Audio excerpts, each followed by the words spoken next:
Manhood is a skill set show hosted by Coach K. Zagan. This is the return of manhood.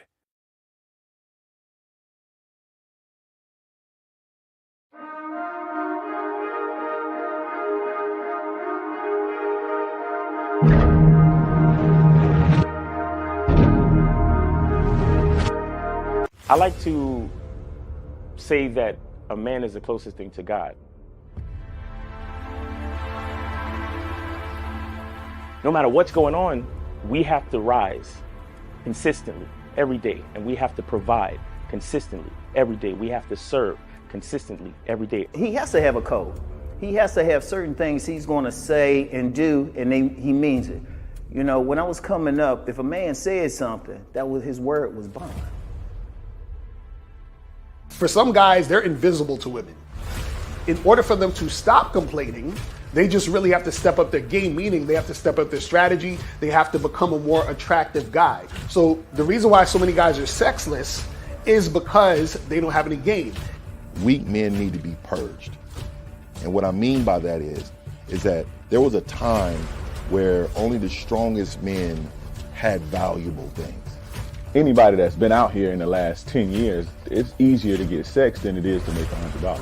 Basically put yourself in a position and they throwing it to you. So I think, again, weak men have risen up and they have a voice and they spew their shit onto other weak men and they fall for it. And it's this whole victimhood thing.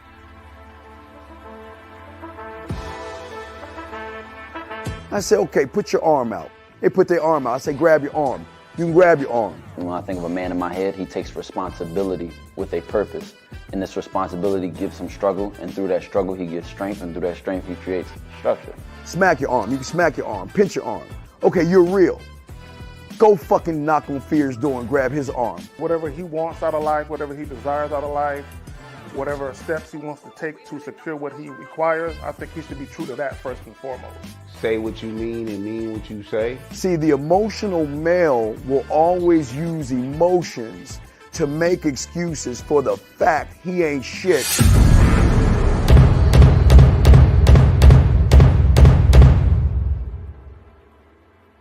You gotta be ready to go the distance behind what you believe in. You know what I'm saying? You gotta be willing to die about some shit.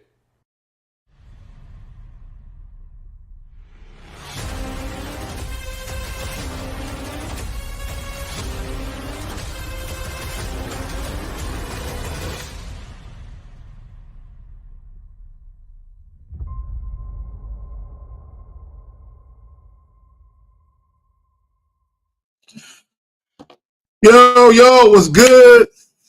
We back at it. Yo. I just want to say, Miles, that was a dope clip.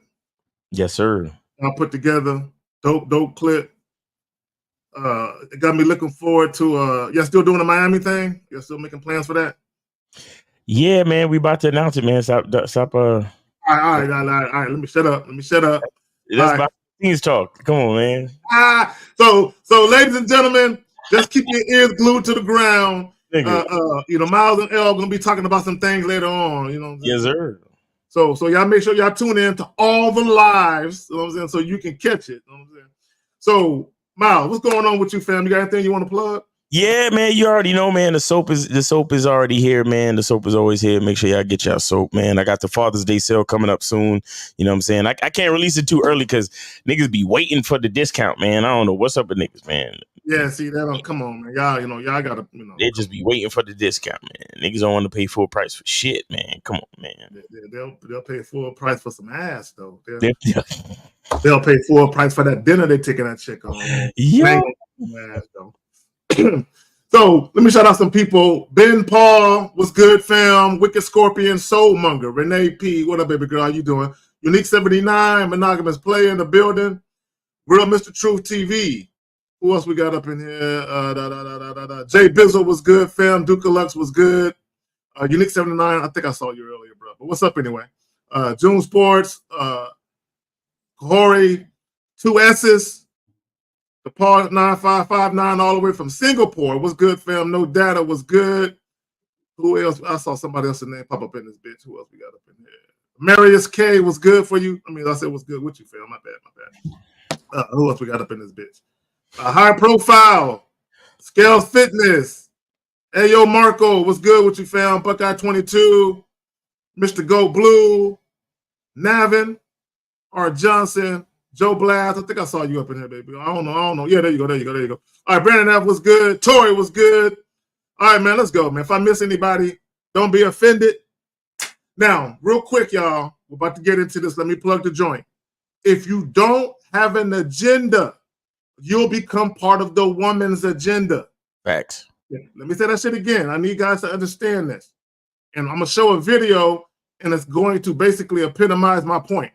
If you do not have an agenda, you'll become part of the woman's agenda. If you look up the word agenda, one of the synonyms is program. I just find it funny that Miles and Elle talk about having a program. It's the same thing as having an agenda, meaning something to do. An agenda, if you think about, hey, what's my agenda for the day? I got a plan for my day. So when we're talking about having an agenda, have a plan for your life.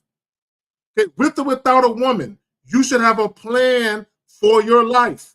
Facts. And when you do invite women in, they shouldn't disrupt that plan, but rather they should go with the flow of the plan, not against the grain of the plan. But when you don't have a plan, women are going to come in and insert their agenda. And the problem with a lot of guys is you think everything is copacetic. You think everything's sweet because the chick fucking with you. Right. But when you don't have an agenda, you will become part of hers. Guys, let me just say this. And I know a lot of you guys are looking for love. You're out here looking for twin flames and soulmates and all this goofy ass shit. Look, let me tell you something. Women will always do what's best for them first. That's not good or bad. It just is. Right. Women will always do what's best for them first. So if you don't have an agenda, she'll say, oh, okay, he don't really got nothing going on. He don't got no structure, no program. Fuck it. Let me insert my shit. And what happens is, because you don't have any structure, you don't have any directions or instructions for her to abide by, she's just going along with the shit. And then when situations arise and you try to get at her about it, she looking at you like you acting brand new. But when I play this motherfucking clip, you're going to see exactly what I mean. Miles, before we get into that, you got anything you want to add to that, Phil? Nah, man. You got to have a plan. You got to know what you want as a man, because it's your job to lead the interaction. It's your job to let the woman experience you. You understand? And your experience is your agenda, is your program, is your masculine identity. So that's why we talk about what we talk about over here. But we could get to the video. Okay, cool. Francisco, keep watching. You gonna see it. Let me say this, guys. If you got a question, please put a Q in the chat. Let me add this real quick. I want to make sure I don't play. I gotta pause it. Let's bring it back a notch. Okay, so guys, I'm gonna play it all the way through, and shout out to Boston Plug Dave. You know what I'm saying, for this little joint with the K-Zaka with the cigar, because what I'm really doing is covering up. Because y'all know when we be playing videos, it always be the guy on the left hand side and shit. I'm covering his ass up because we don't need to look at him while she talking, right? So from now on, I'm gonna start covering niggas up. You know what I'm saying? Right. So let's go ahead and play this clip, and let me plug the joint. If you don't have an agenda, you'll become part of the woman's agenda. So when you listen to this shit, it's going to come to fruition. Let's go ahead and play it. Am I the asshole for not budgeting the same way as my fiance while we are saving for a house? My fiance and I are saving money to buy our first home. We have been saving for about 6 months now. We both make decent money and our salaries are almost identical, but still keep most of our finances separate for now and split our expenses 50-50. My fiance has always been more of a money saver than I am, and he saved up a good chunk to put towards a down payment. He recently asked how much I have saved, and he got upset when I told him I haven't even saved half of what he has. He also got upset with me when I tried to explain myself. I like taking care of myself, whether this is a massage, a mani-pedi, getting my nails done. I love pampering myself. Now that things are opening up more where we live, I've been starting to get my hair and nails done professionally, and I've bought some day packages at spas. I also really enjoy shopping. My fiance thinks I need to take our saving more seriously. He said he's cut back on a lot of his spending on things he enjoys and thinks I should do the same. He said he feels a little taken advantage of, that he's saving so much more than me. He said my inability to save money is going to delay when we can buy a house. I told him it doesn't have to delay anything if he just puts more towards the down payment. Since Whoa. it's going to be our house together anyways. He Whoa. told me I should cut back on some of my pampering because that is a huge expense that is easy to cut back on and could really bump up my saving ability. I told him I will not give up taking care of myself, and I told Yeah, him we're it's a done. jerk move on his part to expect me to give up something We're I done. take so much pleasure in. He eventually came clean to me that this is making him second guess our relationship and making him wonder if we truly share the same priorities. I think he's overreacting, and if it takes us a little longer to save for a house, that's not a big deal to me. We're done. So, am I the asshole for not budgeting the same way as my fiance while we are saving for a house? We're Am I done. the asshole for not budgeting the same Hold on, let me pause this shit. See, let's go back to the title. Let me plug the joint one more again. If you don't have an agenda, you'll become part of the woman's agenda. Here is the biggest problem that guys make. Okay, number one, the guy, he has no leadership attributes whatsoever. None. Period. He just assumed. Yeah, pretty much. He does what a lot of guys do. He just assumed because the woman is in a relationship with him that they have the same values and priorities. Matter of fact, let me speak on values for a minute. I'll just use myself as an example. I'm big on saving money. I'm big on investing. I'm big on having good credit, and I'm big on being fiscally responsible. Right. Why in the hell would I get into a relationship with a woman that got horrible spending habits? You know what I'm saying? That right there, you don't even have to see. A lot of people are looking for compatibility when you should be looking for values, same core values. Do you have the same values? Do you have the same belief system to the degree that when you basically tell a woman, hey, if you rocking with me, this is how I'm moving. If she's saying, whatever you want, daddy, whatever you want, I got it. If she's talking like that, or is she all about her? No, this is what I'm doing. Hey, nigga, whatever you want, you do you. I'm going to be over here chilling with my money. If you want something, you do your shit. Right. And now he mad at her. And my thing, Miles, is this. How did you even get into a relationship with her? Exactly. Go ahead, fam. You got it. Did they say they were fiancés or were they already married? No, they were just talking about cohabitating. But you know what? Let me rewind it back. I don't want to be wrong. Let me just. I'm gonna play it back. Just tell me for you. Let me just stop it. way as my fiance while we are saving. Fiance. Okay. Cool. So they're not exactly married yet. Thank God. He needs to charge her to the fucking game right now. Like right now, not now, but right now. See, and this is a part of the reason why I don't believe in marriage or cohabitation. You understand? Because I like for a woman to have the freedom to do whatever she want to do. Facts. You understand? So the thing is like when I see the way see the thing with me is that when I give the woman 100% freedom to move how she want to move, it's like I really get to see based on her actions what she thinks of being with me in the relationship. Mm-hmm. See what I'm saying? Like because a lot of times what a lot of guys don't understand is like all of that like monogamous relationships and living together and all that shit. There's a part of that shit for many dudes where it's just a level of insecurity where they just want to have eyes on a bitch. Yeah. You see what they want in-house pussy. But go ahead, they want eyes on a bitch and they want in-house pussy. But the thing is that if you move the right way, you'll always have access to the pussy. And you don't need to have eyes on her. Mm-hmm. You understand? And again, I like giving a woman 100% freedom and then watching how she moves. So when I say, hey, we got date night Saturday night, and I see that she's all about that. That's what means more to me than anything. You understand? The fact that she's all about the plans that I make. Like she's down for the plan. Like she's like, if I made a plan, it's like, ooh, I gotta fuck with that because my man said it's date night Saturday. Like, unless it's some unforeseen catastrophe, there is nothing that is gonna take her away from her plans for Saturday night. You see what I'm saying? And that's how I love to see a woman move. And because of the way I do things, that's how I see my woman move. You see what I'm saying? And that's what's important to me. So if we on this type of situation where like me personally, if I'm looking at some type of situation like that, at this point, my woman is bringing me her check. There you go. If she's oh yeah, I want a house and I want this and I want that. Okay, bring me the check, and then I will give you an allowance.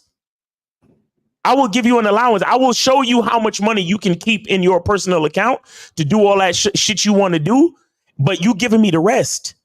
And then I'm a quarterback the situation so we can buy this, because we're not just going to make a plan to buy a house. We're going to make a plan to buy a house in 6 months, 12 months based on our income. Thank you. You putting a whole plan together. You're not just saying, I want to do something. You actually got steps to take to achieve it. Because it's not like we entrepreneurs and we make different amounts of money every month. Both of them got a job, so they know how much money they making. Mm-hmm. So we should know exactly how long it should take to save up to buy a fucking house. There's no way I'm gonna be scrimping and saving on my end, and you still fucking getting your ass pampered and spending all your fucking money, and then I'm gonna move into a fucking place with you, and I'm gonna just put down a bigger down payment on my end. No, you know what's gonna happen if it's like that? I'm going to buy that house in my fucking name. Mm-hmm. And if you want to live with me, you can pay part of the mortgage if you want to.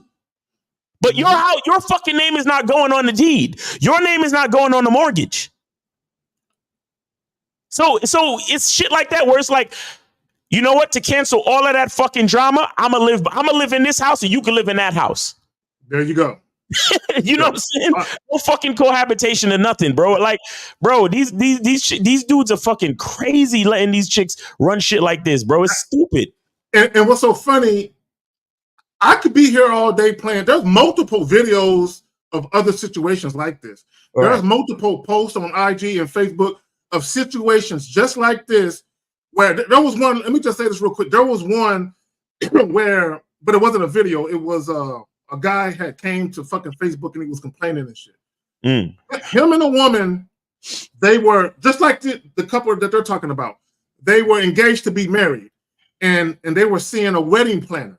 So one particular day, they go see the wedding planner, and the woman. Now they both got jobs that pay, high dollar amounts. The man is making a little bit more than a woman, but they both get paid very well. But at some point, when they're going to go see the wedding planner, the woman says to the guy, "Hey, just to let you know, when we get married, I ain't gonna be working." So the guy look at her and be like, "Whoa, hold on." He was like, no. This wedding and the house we're gonna be living in and our lifestyle is predicated on both incomes.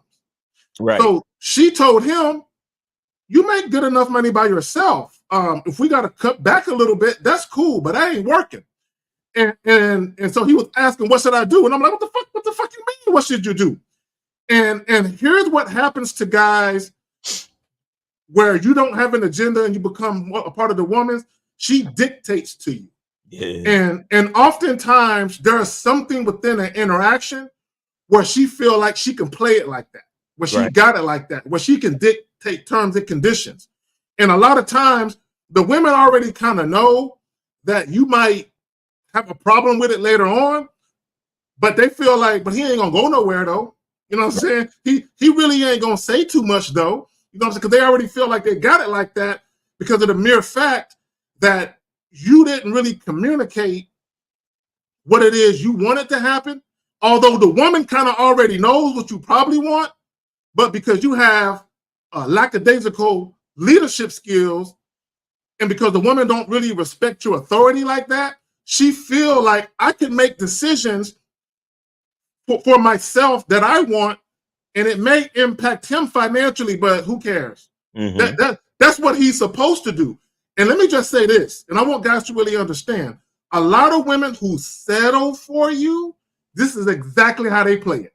When they settle for you, a woman who really wants you, and she actually shows you deference, humble submission, and respect, and she actually gives a damn about her having a position or a role in your life, she's not going to play it this way, right? So I just want guys to understand there's a difference between a woman who really wants to be your wife versus a woman who just wants to be a wife. Right. There's a difference. Right. So let me go ahead and Miles, you want to go ahead and speak on it? I'm gonna go ahead and bring up the phone number if you're ready to go ahead and let that run. Yeah, let me turn on the phone line. That's the last video, right? We don't got yeah. Let me go ahead and take it off.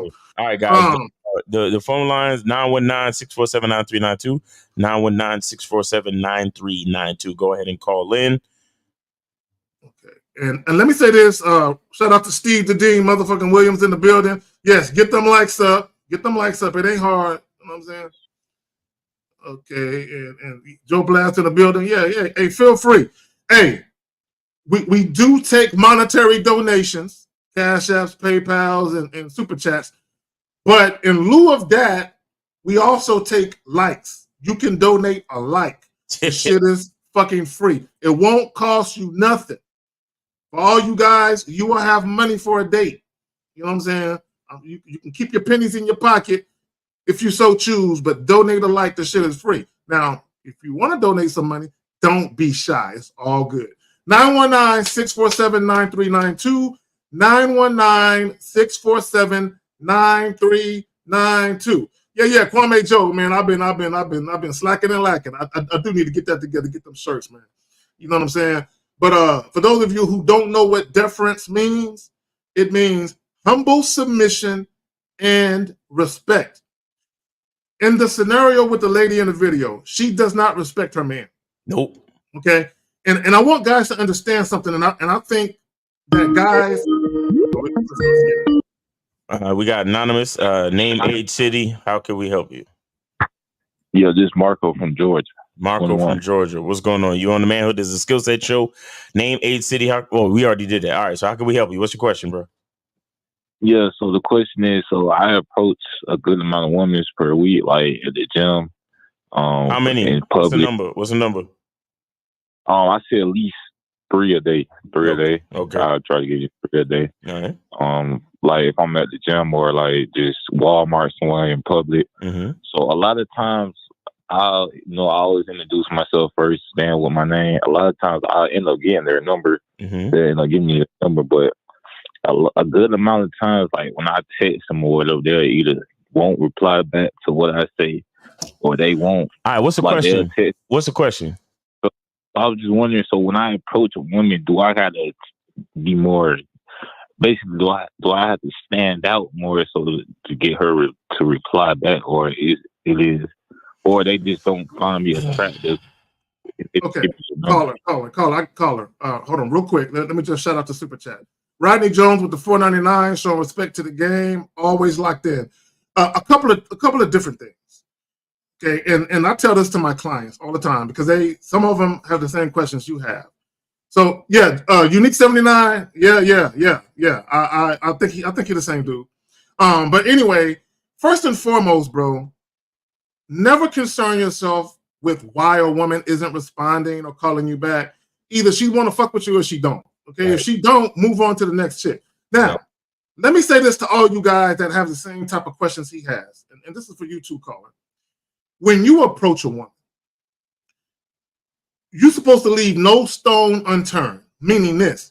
Say exactly what you want to say, decisively, assertively, and in a transparent manner, and walk the fuck off and have the mindset of, I said exactly what I wanted to say to her, how I wanted to say it. Either she gonna fuck with it or she not.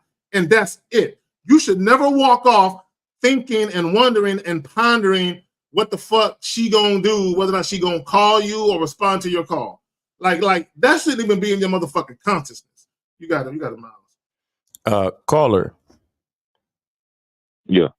Do you ever give the women your number? Yeah, I not every time, but I do that. Okay. Why don't you do that every time? See, yeah, like I was talking to Steve on one of the shows, and he was telling me that too. So I'm the next time I approach, I'm gonna do that. Just tell them to take down my number. So why weren't you not doing that already though? That's my question. Because like the times I did do it, I ain't gonna lie, the times I did do it, they weren't replying. I mean, they weren't texting me. They weren't texting you. Okay, so no. So listen to this. So when you give a woman your number, she didn't text you. Okay, so when a woman doesn't text you after you give her the number, what does that tell you? Yeah, they tell me she's not attracted to me. Okay, now let me explain something to you.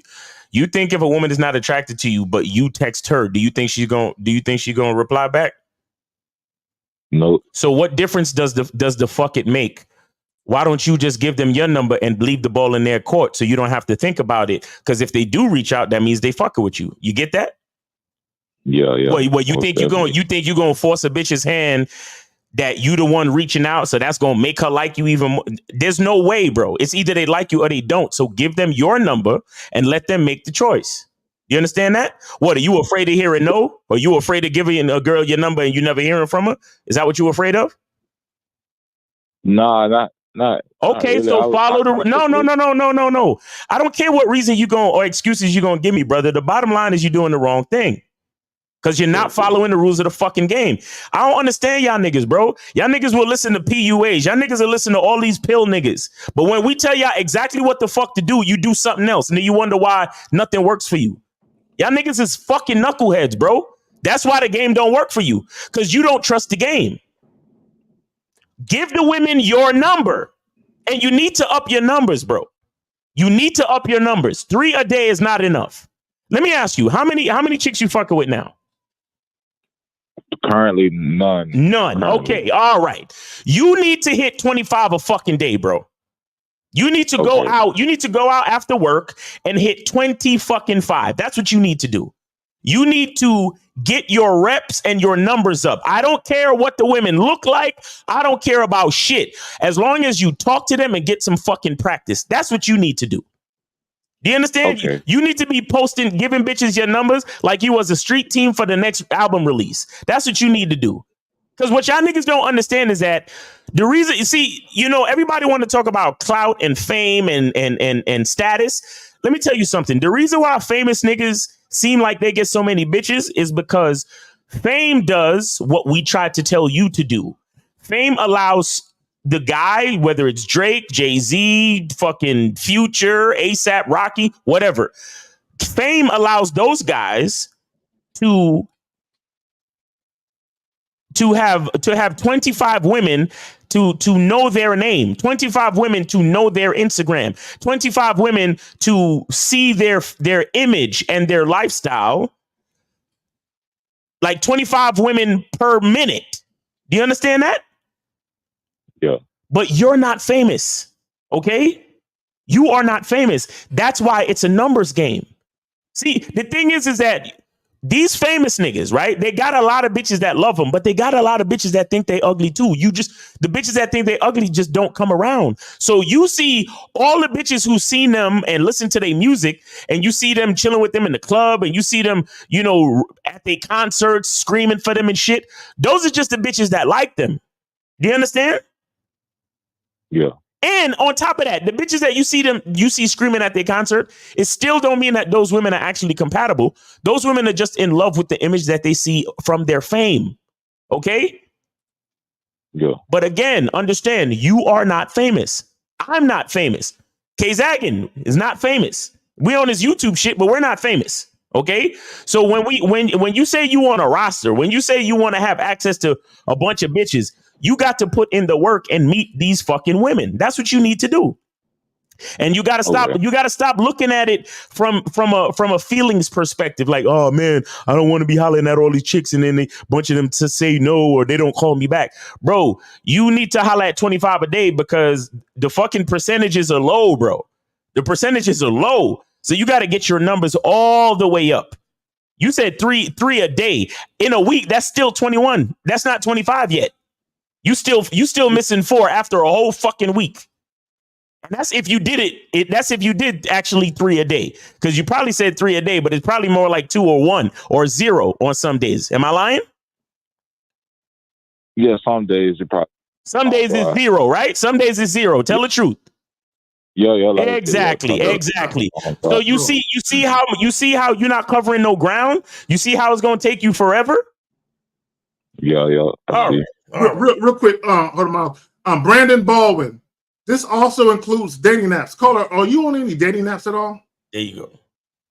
No, I mean I used to Say, bro, see, bro, you're not even putting yourself in position to have women come into your fucking field of vision, bro. You know what I'm saying? You're not putting yourself out there. Get on the date nap. Hold on, real quick. Call it. Get on the date naps. Holla at Lucario. You know what I'm saying? I know he got joints on the Bad Boy membership where he talk about, you know what I'm saying, the date nap situation and getting your shit right with the pictures and all that type of shit. You know, fuck with your boy. Hold on, real quick, caller. Are you watching us on screen? Can you see us right now? Yeah, I can go to it real quick. Okay, no, I'll just say it. There's a quote, and I heard this the other day on TV, and I'm going to repeat it here. We don't focus on results. We focus on what will lead to results. Right? So when I say we don't focus on results, what that means is we're not outcome dependent. Okay, we focus on the things that will lead to favorable outcomes. So to Miles' point, you're not approaching enough women, right? If you start doing the things that will eventually lead to more favorable results, you don't have to be focused on the results because they will come, right? Now, having said that, when you approach women, okay, when was the last time you had a conversation with a woman you were attracted to? It was last night at the gym. Okay, at the job? At the gym. No, at the gym. Okay. And was this a woman you exchanged contact information with? No, she told me she was married. So Okay, so this is what I want you to do. The last woman that you hit on, where you either gave her your number or you took her number, can you tell us exactly what you said to her that led up to the exchanging of contact information? All right, so the last time I seen a woman, it was at the gym. I said, "Hey, how you doing? My name is DeMarco. What's your name?" Then she said her name. And let's say her name was Angel. So I said, "Hey, Angel, take my number down." Well, I said, "Hey, Angel, let me get your number, and I'll hit you up." And that's how it usually goes. Mm-hmm. Okay, so here's the thing. See, guys, and to Miles' point, look, I want y'all to think about something. Women are very quick at ascertaining whether or not you are the type of guy they want to fuck with. It don't take them that long. You know what I'm saying? So if you're talking to a woman for 45 seconds to about 2 or 3 minutes, within that time frame, she has already kind of pondered whether or not you're the type of guy she might want to fuck with.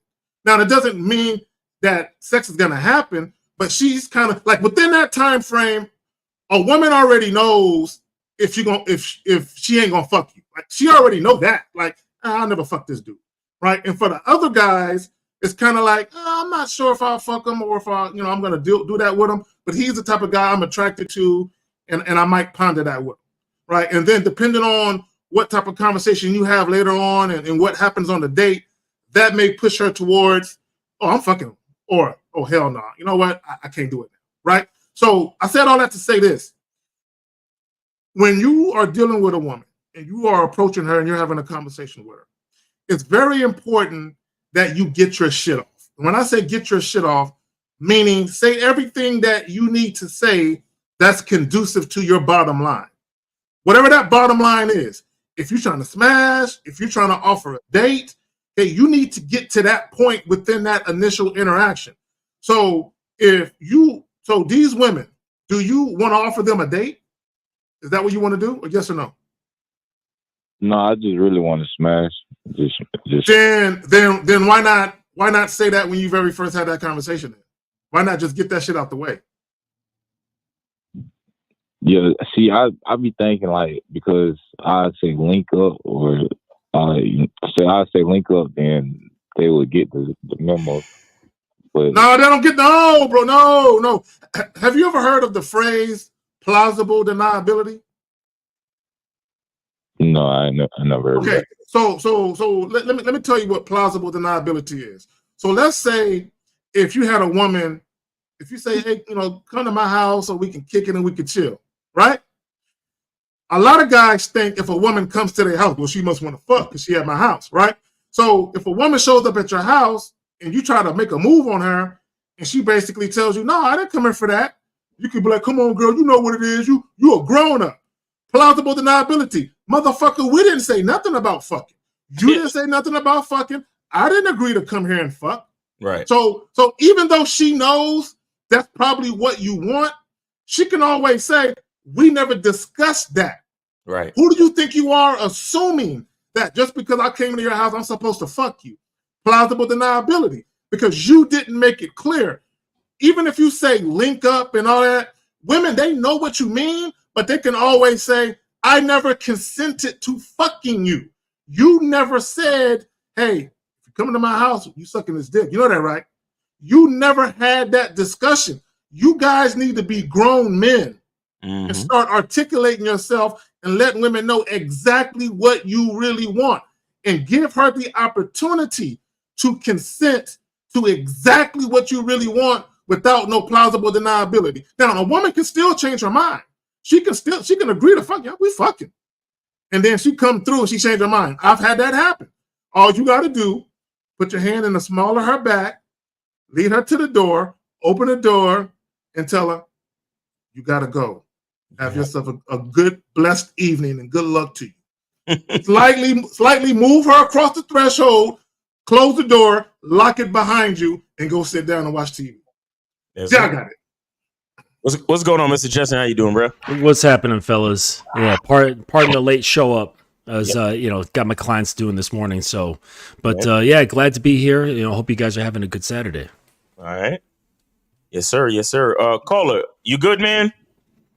Yeah, I'm good right now. Thank you guys so much. All right, bro. Yeah, man. Start giving them your number and just get more reps in. You need more reps. You need more contact out there. You get what I'm saying? Yeah, I'm gonna definitely start doing that. And what city do you live in? I stay in Georgia. You in Georgia? How far are you from Atlanta? Hour away. Okay. All right. Well, you gotta make the best in your own city, man. But you definitely gotta do more, and you gotta give your number to them. All right. All right. And let them know what you want to do. Bro. You got to create a picture. You got to paint a picture where a woman can visualize and anticipate wanting to see you again. You're not saying anything where a woman is enticed to see you again. She like, this nigga boring. He don't know what he's doing. He must suck in bed. Women think about that type of shit. So like you said, be more enticed, be more impactful when I approach women. Yeah, but bro, I want to caution you. Just because you're more impactful and you saying some fly shit, that don't mean nothing either. A woman can still not hit you up. Right. Okay. All right. Yeah. So like K-Zagan said, pay more attention to the what'd you say? Instead of the outcomes, pay more attention to the means. We don't focus on results. We focus on what will lead to results. Exactly. Don't focus on results. Focus on what will lead to results. So that means focus on putting in the numbers, putting in the reps. Don't focus on how many girls call you back. You understand? Just focus on you doing what you're supposed to do. All right. All right, man. Take it easy. What up, Justin, man? What's going on, man? Yeah, things are going good. I would advise dudes to just look at it like networking. Mm-hmm. If you keep that kind of mindset instead of trying to get sex, because that in itself is what you guys are talking about. Like you're focused on getting this reward at the end, and guys do see it as a reward, for their efforts, because that's why they get upset. Right. Yeah. So they're like, oh, I'm not getting enough sex. I'm putting in all these reps. What's going on? It's because you're expecting a certain outcome. And if you just look at it as networking, as just building connections, building as many positive connections as you possibly can, then things are a lot easier, especially for guys who are more on the side of emotional. And let me add this, and guys, this is gonna be a hard pill to swallow, but I gotta speak to it. Some of you guys, you just don't have what it takes to secure casual sex within the first couple of minutes of talking to a woman. You just ain't there. You know what I'm saying? Where your mouthpiece and your overall presentation is as such where women just want to get at you, right? So some of you guys might have to come to the realization of maybe you might have to do a little date. You know what I'm saying? You know, get a little, grab a little drink, and then use that time to have a more in-depth conversation to kind of gauge, you know, how the woman is viewing you. Now, me personally, guys, I don't believe in funneling men to doing one thing or the next. Whatever you want to do, I'm all for it, but we got to be realistic. You know what I'm saying? We got to be realistic. And let me just say this real quick. If you're not the type of guy where you're the bold type of guy, where you just come out the gate on some super sexual shit, if that's not you, if that's not your personality, I wouldn't recommend that you try and force fit that. You know what I'm saying? Because it's not going to come off right, right? If you don't have that natural, fluid charisma, that charm, where you just come off a certain way, don't try and force fit somebody else's way of doing things. It's just it's going to come off forced. It's going to come off rehearsed, and women just ain't going to fuck with it.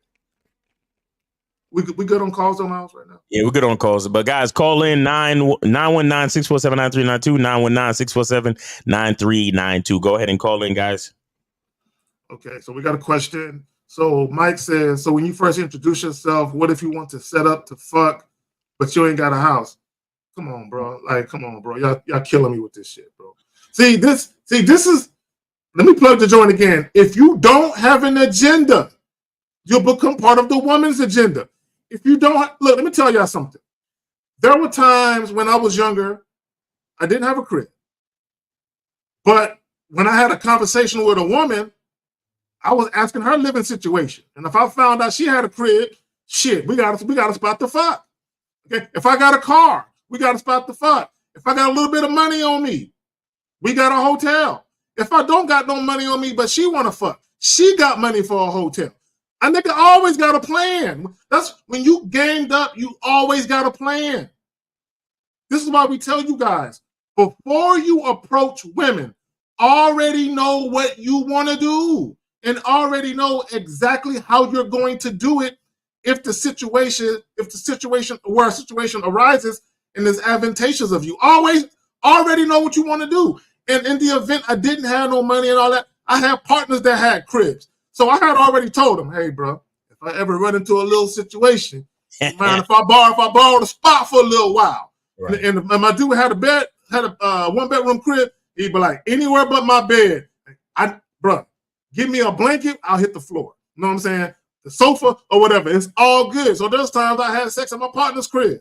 You know what I'm saying? Guys, have a plan. And for you younger dudes that just ain't got it all together yet, just have a plan. Yeah. Mm-hmm. Well, I think it was Rosebud that said a man with game is never surprised. Right. Is that right? Yeah. He said, dudes, accidents don't happen with motherfuckers that got game. That's what he said. Right. Yep. Right. No accidents. So you're never surprised and you're never making accidents because you're thinking of all the contingencies. Exactly. You've got plans in your head. Mm-hmm. Exactly. Okay, real quick. Paul G with the 499. Y'all ever had a friend who got in a relationship with a woman who you know is running him to the point where he changes whole person? Bro, yeah, I know a couple of dudes like that. They disappear. When they meet a new chick, them niggas is incognito. You can't find them nowhere. They don't want to hang out no more. And even this, when you want to hang out with the fellas, they always got their boo with them and shit. It's like you looking at them like, bro, you know what I'm saying? So, but it happens, bro. But that's, you got to let them make it, though. Give them grace and let them do their thing. Mm-hmm. I think Paul G just wasted $5 talking about another man when he could have just about himself. That's true. All right, there you go. Touche on this motherfucker. Guys, if you got a question, put a Q in the chat, followed by your question. The calling line is open. We ain't going to be here forever. 919-647-9392. 919-647-9392. If you haven't liked the video or the stream yet, please do so. Don't be shy like you are with these women. You know what I'm saying? Like the motherfucking stream. And let me get back to the joint. If you don't have an agenda, you'll become part of the woman's agenda. See, Miles, you always say your language exposes yourself. Right. This is what I noticed. How guys date is how they handle their relationships. if you have inconsistencies and faults in your leadership attributes when you're dating, you're gonna have horrible relationships, and it's gonna magnify itself. It's gonna manifest itself in relationships. And I want guys to understand: women always follow a man's lead. Even women who say, "I ain't submitting to no," they always follow your lead. Always. If you are a good leader or a bad leader, they're always going to follow your lead. It's kind of like if you have children, same thing. They're always going to follow how you're moving, okay? Your actions, how you conduct yourself, how you have your life structured, and the rules in your home structured. They're always going to follow that. If you got loose leadership, inconsistent leadership, they're going to follow that, and they're going to mirror you. If you are a weak motherfucker who's inconsistent, anybody who is up under you is going to be the same way for the most part. Exceptions aside, they're going to be the same way. Come on, man. Mm-hmm. Well, there's a great benefit to the woman by having an agenda. So when you've got an agenda and you make it clear to her what it is that you want, what you're expecting, it allows her the opportunity to show up. So if she really likes you, let's just say, for example, this girl really likes the dude, it's going to give her a position to win. You're positioning her to win by giving her the more clear instructions and letting her know what your agenda is so that she knows how best to fit into that, because she's like, I really like this guy. I want to know how to show up so he will accept me, he will validate me, and he will pull me into his circle. Right. But and then if she doesn't like you, it's still beneficial because that still gives her clear indication whether she wants to fuck with you or not. And so that clarity actually allows the woman to have a bit of emotional security. So let me just explain with like a little imagination exercise. Say you've got 3 women, right? And they're all friends. And one woman says, okay, we're going to go out tonight and we're going to meet up at the corner of this street and this street. And then that's all she says. The other 2 girls are going to be full of anxiety because they're not sure what they're doing, where they're going, how to show up, what to dress, and or what to dress like, and it's going to make them feel full of anxiety. And because then they get there and it's a bar and there's like live rock and roll music, right? And they show up wearing evening gowns. They could look amazing, but they're going to feel incredibly out of place and super uncomfortable because women do not like feeling out of place. If they know how to feel in place and they're going or doing something that they want to do, then they're going to feel much more comfortable. So when you do this is it, when you allow them to know what it is you're up to, what you expect and what you're looking for, it allows them a little bit more emotional comfort, especially if they're into you. Oh, real quick, who was it? War Inc. Thank you for the cash app. Yeah, I was gonna say something. Miles, you want to say something? I lost my train of thought. Now, so TZ, what's up? Said, what's the best way to get an agenda plan when I stay with my moms and get SSI check? Okay, bro. Guys, I don't care what your financial situation is. You still need a plan. It doesn't matter. I don't care if you make $800 a month or $8,000 a month. You still have a plan for that money. But not only have a plan for that money, have a plan to get more money to add to that money. You should always have a plan. And you said you stay with your mom. You should have a plan. Look, let me tell y'all something. This is what I never understood. And I'm going to put a little bit of my business out there. Many years ago, this was before COVID. I got a younger brother who's roughly 9 years younger than me. He was living at home until he was in his late 20s.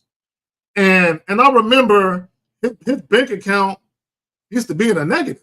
And I'm like, and he wasn't paying no fucking bill. I'm like, bro, you should have tens of thousands of dollars saved up. Right. Because he was making good money. He had a full-time job making good money, but he wasn't paying no bills. And if he did have a bill, I think maybe my father made him pay like the fucking water bill or some bullshit like that. Right? But my point is I couldn't understand for the life of me how he didn't have tens of thousands of dollars saved up. Right. Look, I remember real quick. I'm gonna tell the brief story. I remember when I broke up with the the mother of my oldest 2 kids. We had a townhome, and within I think 2 or 3 months before the lease was up, I broke up with her and I said, "Yo, when this lease is up, we up too." You know what I'm saying? So so when the lease was up, I moved in with my mom for like 6 months, right? And but I was like 26, 27, but I had a plan. I had a 6-month plan. So I moved in, and I got a part-time job. So I was working from 8 to 5, my full-time job, and I said for 3 months I'm gonna get a part-time job, and I was working from 6 to 10. So 8 to 5, 6 to 10. So I had a fucking plan. And in that 6 months, I had a certain amount of money I was gonna save up. So I had my first month, my last month rent, I had a security deposit, and I had enough money to buy furniture, right? So I had a fucking plan, and I gave myself 6 months. And not only did I achieve the amount of money I want to save up, but I exceeded it because I wasn't spending a bunch of money on bullshit. But my point is, I had a fucking plan. I didn't just say, I'm going to go stay with my mom for a little bit and just kick my fucking feet up. I had a fucking plan, and I had a time frame, hell of high water. Mom, 6 months is all I need. I'm out this motherfucker. And I was out. But my point is, you got to have a plan, bro. Y'all got it. TC, man, you need to call up, man, because we don't know we don't know the details of your situation. You know, I don't know if this is enough, because we got to know what your plan is. What do you want out of life? You understand? Like every man's plan ain't the same. And, you know, what do you mean you living with your moms? Are you paying any bills in the house? And, you know, SSI check is what? Social Security income? Yeah. Social Security. A lot of times when you get SSI, it could be because maybe his father passed away or he got some disabilities or something. That's normally how that works. We don't know the details of your life, bro. So, but the bottom line is just like what K-Zag said. Regardless of your financial, situation, you gotta whatever it is you want out of life, you just gotta make a plan for it and then execute. Guys, 919-647-9392, 919-647-9392. Go ahead and call in, 919-647-9392. Come on, guys, call in. Up some game. Look, let me tell you something. This is something that was told to me years and years and years and years ago. Okay, guys, once you get into your 20s and you got a full-time job, you should have, this is bare minimum, you should have 6 months worth of reserves saved up. Okay, when I say 6 months, meaning if you added up all of your bills, all of them, the little tedious ones, right? Even when you factor in money for gas or your car and maintenance on your car, you should have 6 months of all of that shit in the bank.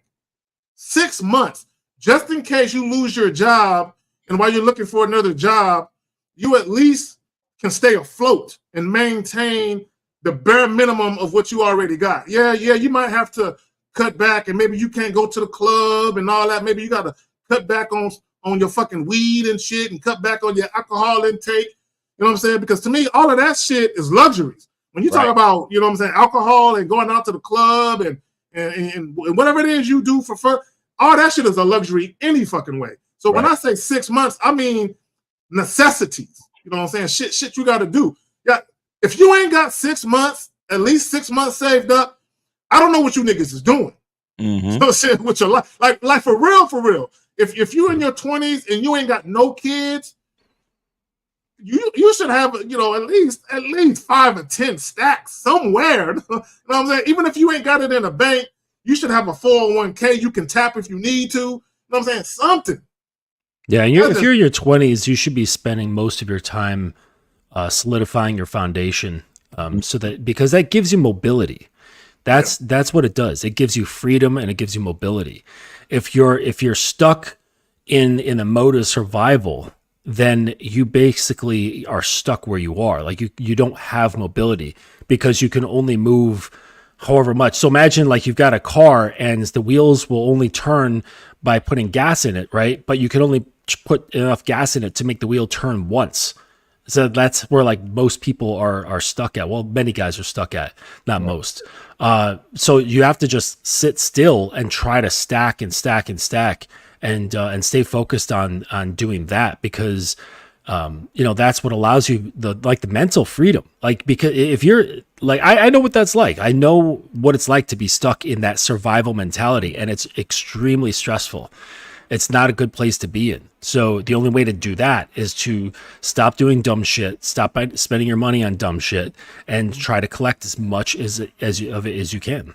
Mm-hmm. Yeah, and let me say this: you should have enough money to weather most emergencies, especially if you have a car where you don't have a warranty on it, and that transmission or whatever go out. Okay, you should have the ability. Like, let's say you got a car that's paid off or whatever, and it go out. Okay, you should have the ability to be able to at least go to a car lot and hop in another one. You know what I'm saying? Real quick. You know what I'm saying? You should have that means your credit got to be on point, and I would say get your credit on point where you don't have to get a down payment. You know what I'm saying? Where you can just walk in there and walk the fuck out. You know what I'm saying? With a whip. You know what I'm saying? But if you want to put a down payment, I would suggest you put a couple stacks down. But at least have the ability to where your credit worthiness and all of that is as such where you don't have to, where it's a choice, where you have that latitude to say, I don't have to put nothing down. I can just walk out with a new whip. Right. All right, we got 613. You're on live with K Zag, Mr. Justin and Miles on the Manhood is a Skill Set show. Name, age, city. How can we help you? Hey, what's up? My name is Jay, 28, Ottawa, Ontario, Canada. All right, what's up, man? What's your question? Yeah, I was wondering, how much, the body matters in the game. Because me, I got a little overweight, so I'm trying to get my health back, lose some weight, and still have the game. So I was wondering, like, how much that matters in the game. I noticed I might have lost a bit of my confidence based off that, Okay, brother, I'm going to say this. You always want to look your best. However, bro, let me tell you something. Okay, I've seen some very attractive women with all types of men with all types of body types. It don't. I think you're putting too much into it. You're probably comparing yourself to other guys. Like, man, then if I look like him, I can get more chicks and all that type of goofy shit. Hey, Right. there are guys out here who look like NFL linebackers that have trouble with women. You know what I'm saying? So it's not so much of, damn, my body, I look like I work out in the gym 5 days a week, or I look like I just sit around eating fucking pizza all day. You know what I'm saying? Bro, I've seen some dudes who got dad bods that are cleaning up with women, attractive women. So don't focus so much on that. You want to look your best. And when I say look your best, okay, even if your body isn't exactly where you want it to be, bro, if your hair is cut, your beard, your mustache is trimmed up right, you smell good, your clothes fit you right, you know what I'm saying? You know how to coordinate and match your shit. At least your overall presentation isn't fucked. But if you out of shape and your clothes is all disheveled and wrinkled and you look all fucked up, you know what I'm saying? You look like you don't give a fuck about your appearance, then you gonna suffer. I got it, man. But caller, why did you gain weight? I was just going through some things, just personal things, and I was like, I wasn't focused on eating right and going to the gym and also playing sports. I used to play sports a lot, so now I'm getting back in the routine again, healthy, and I noticed when I was just a little more confident when I was a bit smaller. That's what I'm trying to say here. So what difference did you notice when you was a bit smaller, or what are you talking about? Dealing with women? What are you talking about exactly? Dealing with women for sure, 100%. Okay, so you do agree that your confidence took a hit, right? Correct. Okay. Yeah. So what I don't think it has much to do with your weight. I think it has everything to do with your identity. Because you said you went through some things and you stopped doing what you usually do. What that mean? That mean you stopped being who you usually are. The weight is just a byproduct of all of that, but that's not what's giving you problems with women. What's giving you problems is your overall discomfort with yourself at this point in time. Mm-hmm. Because you're not being who you're used to being. So you're basically in a space where physically and mentally you're unfamiliar with who you are. So that unfamiliarity is what's really causing the difficulties with how you relate to human beings. You understand that? Definitely, I see what you're saying. So you have to. So what I would say is, I wouldn't say to lose the weight. What I would say is to get back to who you know you're supposed to be. Because you could get back to who you know you're supposed to be and still have some of the weight on you. But if you're playing sports, if you're doing what you usually do, if you're being who you usually are, then you still have a little bit of weight on you. That's not the weight is not the point. It's the confidence of you being familiar with yourself. Let me add this real quick, and then I'll pass it back to Miles and Justin. Caller, do you know? And I don't know if they still do this, but I know they used to do it. Especially when you're talking about like real professional doctors. Do you know before men and women would get plastic surgery, whether it be liposuction or whatever it was, you know, oftentimes, you know, they would see like a psychiatrist or something first. Do you know that? I didn't know that. No. Okay, and the reason why they would make them see somebody first and talk to somebody first is because they were concerned, yeah, we can do this procedure for you, but if you got deep-seated issues with your low self-esteem, lack of confidence, and insecurities, this shit won't help you. Right. Okay, just because there are plenty of people who lose weight and they look good, but the insecurities, because it's deep-seated, it goes much deeper than just the aesthetics of how they look. Right. So that's why they would have them talk to somebody first, and the psychiatrist or whoever they would talk to, they would talk to the doctor, and they would tell the doctor, "No, they don't need the surgery right now. They're not mentally ready. They're too mentally fragile. It won't help them." Right? And the last thing they want to do is go through all of that, have the client spend all of that money just to literally be in the same spot mentally. What y'all got? Yeah, when you had brought up your little story there, caller, the first thing, actually the only thing that really stood out to me was when you said, I was going through some shit at the time. If I was your coach, I would be wondering what that was, because that was a trigger for you that was connected to something else, probably earlier in your past, that had you going through this sort of thing. And the overeating is just a coping mechanism. Right. And so that's where I would be most focused on. And then the other thing I was wondering is, what is your height and weight right now? Now, I'm 5'8", about 260. Oh yeah, you're way out of the range. I want to be. I'm trying to get down. Yeah. Yeah. You should probably be in the 150s to 170s.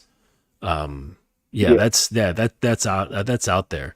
Like a real simple thing is, like, just if you'd like some advice on that, is just to cut out sugar. Like sugar consumption. I mean, there's sugar in everything, and simple carbohydrates always transforms into sugar.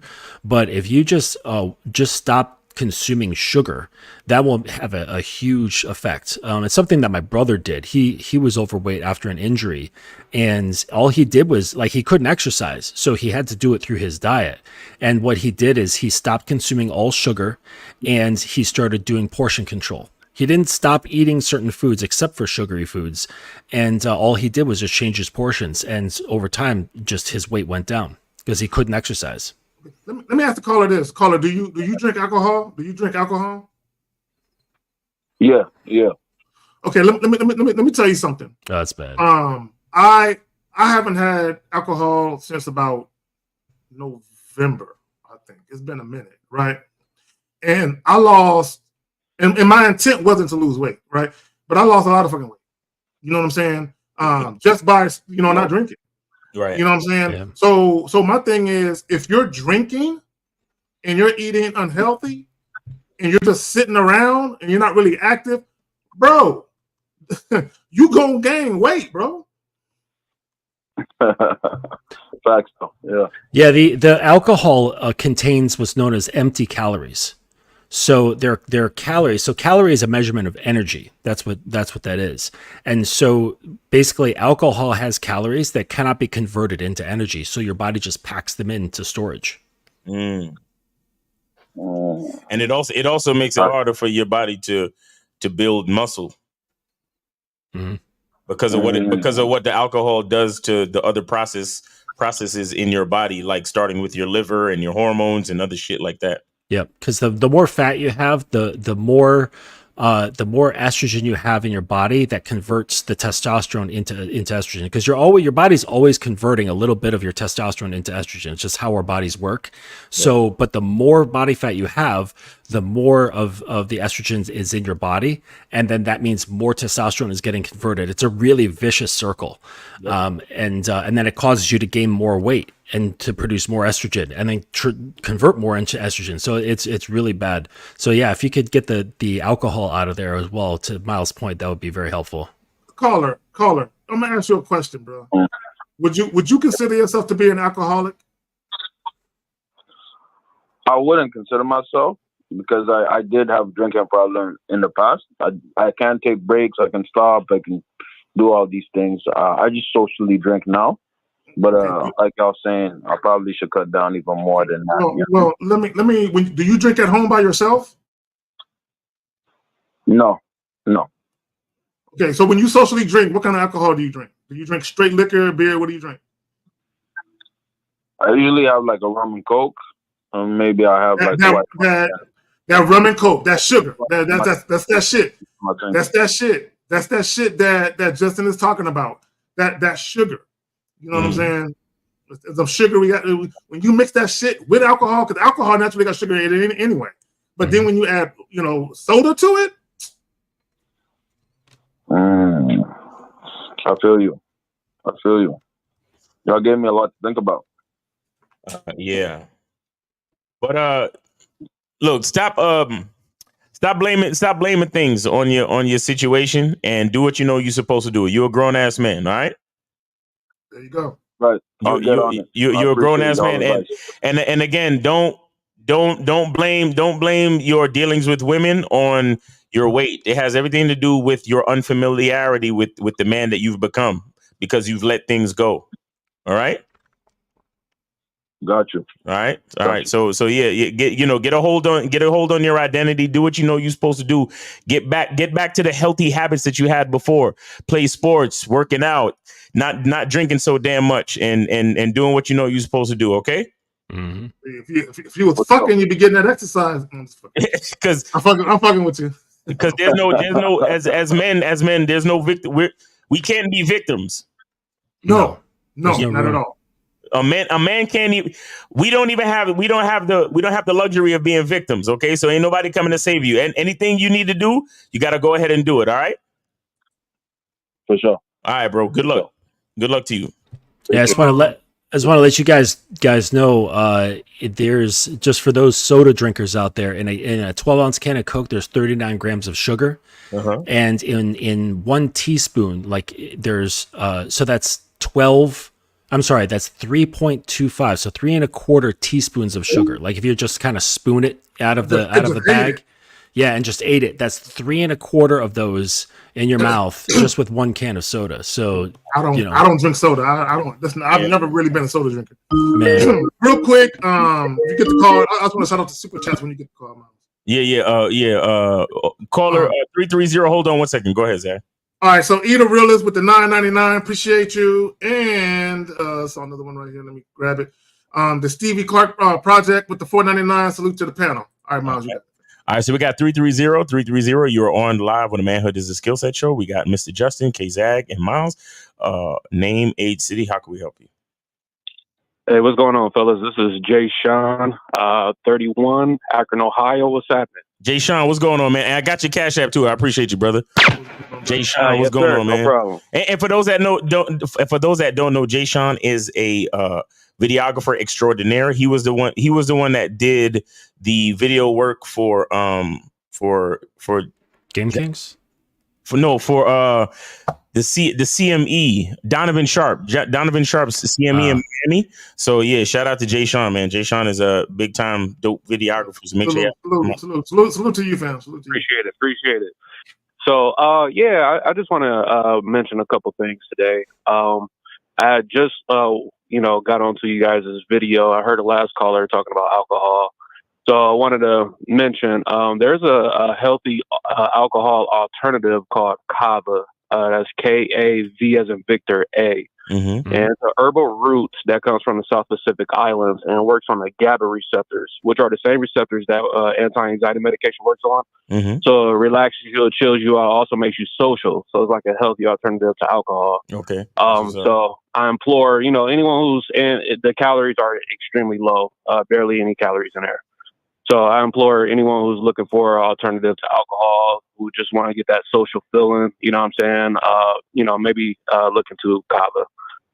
And the second thing I wanted to mention too, I got a quick story about some Uber passengers, if you care to want to hear, you know what I'm saying? Yeah, go ahead. So, I don't know if you remember last time I called, how guys are trying to trauma bond about, their wives and stuff like that.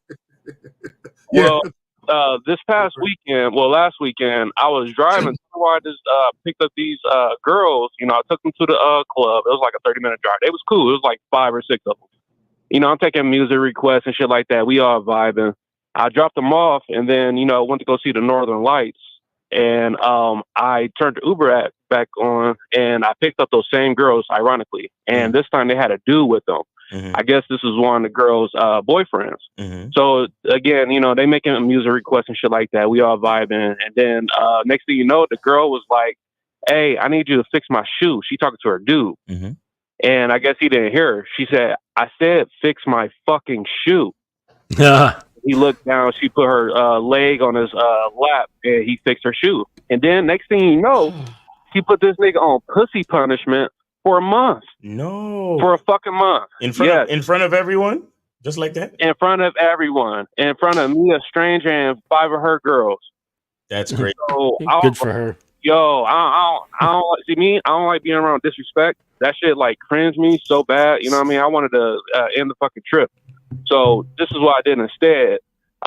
He started asking for some music requests. I ain't taking that one request. No, because you a pussy. You know what I'm saying? I ain't taking no request for no pussy. Right. The girls kept asking for music. I kept giving them their music requests. That shit was killing me, though. I'm like, damn, dude, you up here with all these bitches in front of the stranger getting bitched out like that. That shit is crazy. That's crazy. Facts. Yeah, so I just wanted to mention that it'd be a lot of other shit be going on with these passengers. Bitches be trying to fuck the Uber drivers, you know what I'm saying? Niggas be getting bitched out in front of their wives. Niggas still mentioning about being in a doghouse. I don't know what that means when they be asking me about it. You know what I'm saying? Right.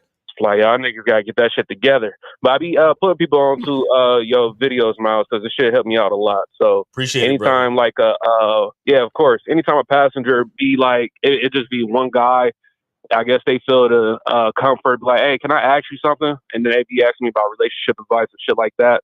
I always pull from the cache of knowledge that I gained from you and be like, hey, you got to do this, you got to do that. This is where I get this shit from. You know what I'm saying? And so out a lot of people that feel comfortable to talk to me. You know what I mean? Appreciate that, man. For real. Appreciate that a lot. Yeah, of course. Well, I don't want to hold up y'all time. You know what I'm saying? Y'all probably got next caller or something. You know what you know what I'll say to you though. The next time, you know what you should do, like let all the girls leave the car and be like, yo, homie, let me talk to you for a second. You know what I'm saying? And be like, bro, what's up with you, bro? Like, come on, man. How you gonna let you? First of all, you need to charge that bitch to the game. You need to get some knowledge yourself and start over. There's a lot of relationships out there that are happening right now that shouldn't be. That's a fact. That's a motherfucking fact. We gotta understand how serious that is, because like when you see stuff like that, that's abuse. You understand what I'm saying? That shit is abuse. Or it's low key abuse that can snowball into something else. But Jay Sean, you already know what it is, brother. I'll catch up with you soon. All right, bro. Yes, sir. Y'all take it easy, fellas. All right, man. Be safe in the streets. And then we got Big JTV with the Canadian $10. He says that was me on the call. Appreciate the game. Oh, Big JTV. Yeah, that's Jay Sean. I'll put in the work. I'm gonna put in the work and follow up. Yeah, exactly. All right, so we got 215. You are on live on the Manhood is a Skill Set show. We got your host K Zag, Mr. Justin, and Miles Cunningham. Name, age, city. How can we help you? 215. Go ahead. Hey, Miles, this is Stevie Clark, the Stevie Clark Project. Salute to the panel, K Zag and Mr. Justin. What's up? What's going on with you, bro? Stevie Clark, what's going on, man? Shout out to you for supporting the show, man. We appreciate you, man. What's going on? Yeah. I'd rather give you brothers the money than spending $250 an hour at some bullshit ass shrink. You know? No doubt. But hey, I just want to get the answer from you guys. Man, at my age group, I'm trying to understand some of the guys that call up here with this mush mouth. Like, they can't really speak. They have to learn the art of dialogue. Just listening to some of these guys is irritating. It's like, well, a woman is not doing you a fucking favor by being in your presence. Like, you gotta get detached from that. Right. You know, because you got the internet, all this other shit, all these other avenues to meet women, and this is becoming a problem. Right. And cats, like, first of all, get a life, get your shit together. Mm-hmm. They prioritize pussy like it's the greatest thing ever, and then they wonder why they get put in the friend zone. Mm. Friend zone to me is instant death. Instant death.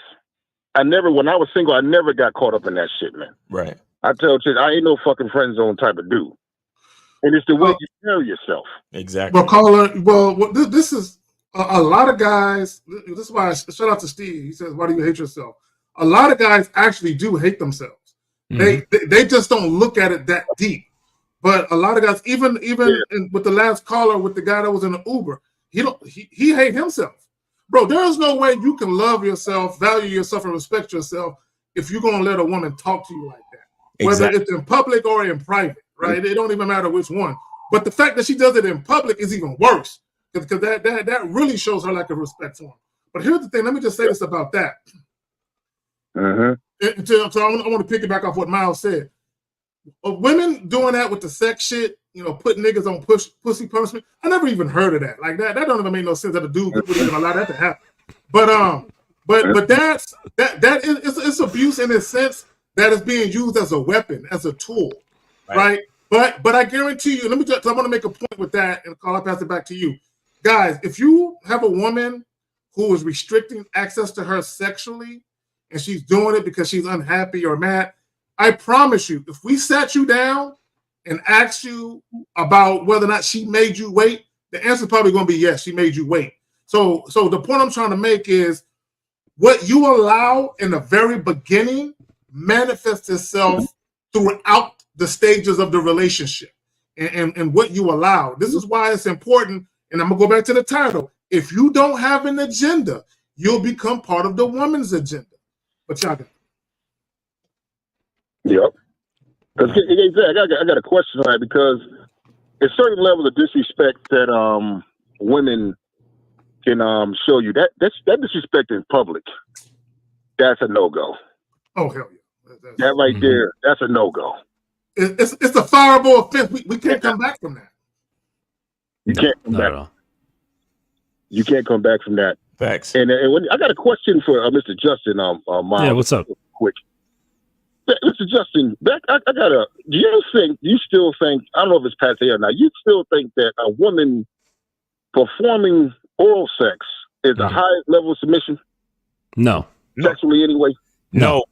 Sexually, there's nothing sexually that could be the highest level of submission. No. Correct. I agree. Believe it or not, a woman receives immense pleasure from sucking dick. So that's not a woman doing something sexually to a man could never be submission because she's getting pleasure from the act. So how could that be submission when she's getting what she wants? Yeah, the highest level of submission for a woman is the relinquishing of her will, her pride, and her ego to you. Mm-hmm.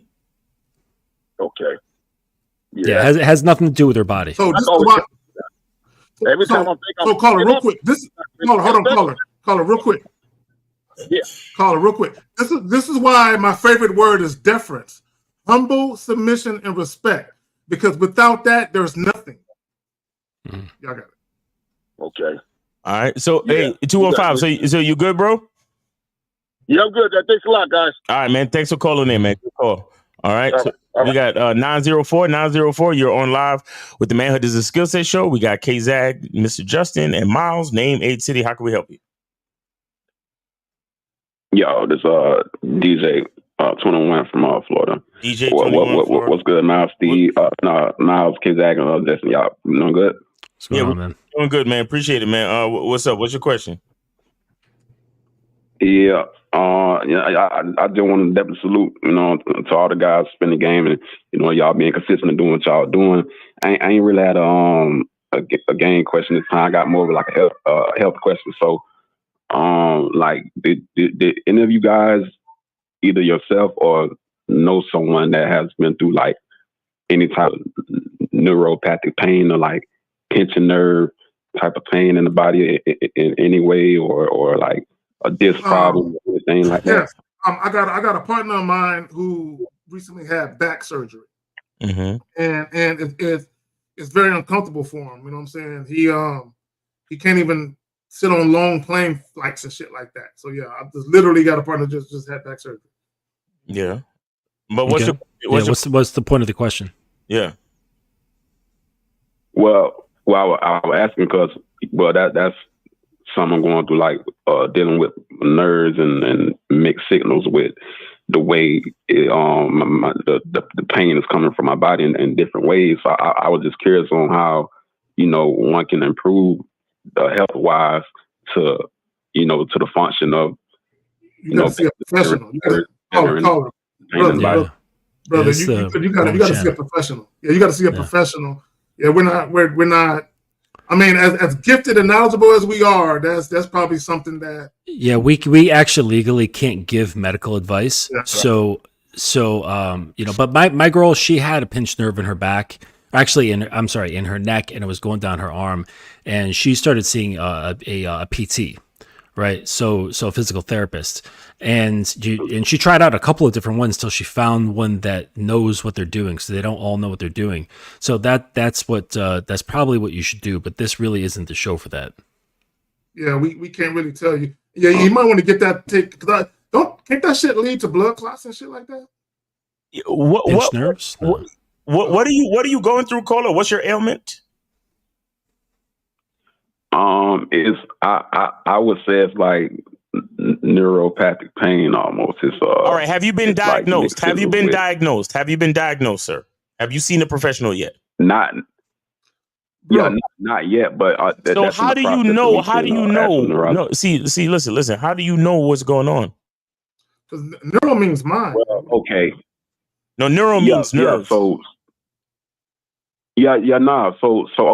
So this is what I did. I went on Google and I'm like, okay, I know the description of the way the pain, sometimes shooting pain or whatever through me. I described that through there, and they would press correlated to what it could be or maybe, and that's why I end up getting to the neuropathy, like neuralgia.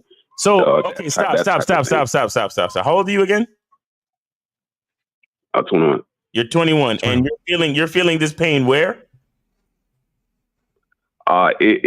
It started from my lower back, and from that point it went from my shoulders, my arms, my head, like different places. And you're trying to find a natural solution? Natural solution, diet, anything that contributes to improving my health. You know what I'm saying? Rather than going to these pharmaceuticals and getting these pills and all that. Like, gotcha. Okay. I understand. I wouldn't go on pills. I understand what you're saying. So you don't really have a lot of trust in the medical community, and I understand that. But what happened? Did you have an accident or injury? What happened? What first happened was I used to work out in weights and stuff. So, actually, at my last warehouse job, I messed around and pulled my back before picking up a package of 30, 40 pound package the wrong way, and ever since then the pain been on and off. I've been getting inflammation and stuff with probably slipped a disc. Caller, okay, time out. Okay, real quick, caller, because I had back issues, and I actually went to go see a doctor. And he gave me some, what is that shit called? Biofreeze? Boom. Biofreeze. And he gave me a shot in my back. I hate needles, but he gave me a shot in my back because my back used to lock up. Like literally, I'd be laying in the bed and it would lock where I had to throw myself out of bed and then lift myself because my back would lock. Right. And that hasn't happened in years. But I had to go see a doctor. He gave me a shot, gave me that Biofreeze. And I just had whatever woman I was seeing at the time. I just had her come over and massage my back with that shit. You know what I'm saying? So, so go see a doctor, caller. Go see a chiropractor. Yeah, you need to see a professional, maybe X-rays, maybe an MRI, because there's a possibility you have a slip disc, and that's pinching a nerve. Because your discs all have little holes on either side of them. So your spinal cord goes down the middle, and then there's side holes on either side of the center of the spinal cord, and your nerves run up and down those, and then they kind of spider out towards your limbs and things like that from there. And if the disc is slipped, like the little rubbery disc in between the vertebrae, that can pinch those nerves and send weird signals all throughout your body. And it could be anywhere. It could be in your middle back, your lower back, up around your neck. And without getting a picture, you need to see what's going on. Then you're not going to know anything. You're just going to be fumbling around in the dark. So you need someone to assess you, and for nerves and bones, like you have to get like either an MRI, well, probably an MRI and an X-ray just to see what's going on. Yeah, and then as far as treatment goes from there, if you don't want to deal with the like Western medicine from that point, you could then take that information and go find like a homeopathic healer or an Eastern healer, and someone who doesn't use drugs or invasive practices to help you out. Like where you live, is there like a Chinatown or something like that? Because they got all kinds of crazy shit going on to help people out. Yeah, acupuncture and all that other type of shit. But another thing I want to ask you, Carla, what's your diet like though? Yeah. So, man, since I came from the doctor, a lot of things I eat, you know what I'm saying? It'd be definitely fried foods, a lot of saturated fats. A little hand from the snacks and stuff like that. So my doctor told me I had high cholesterol. So I ended up. You 21 with high cholesterol? God damn. Yeah. Well, and also some foods, they actually increase inflammation. That's the normal level. Is Pat, you 21 with high cholesterol, bro? Like what's the point of pointing out that it's not dramatically high if it's high? You're 21. You're 21. If your cholesterol numbers are higher than normal, that's a fucking problem. You see, this is the problem with a lot of you motherfuckers that piss me off. You love to say shit to try to minimize the fact that you've made bad decisions and you fucked your life up. Well, it's not dramatically high. Well, it's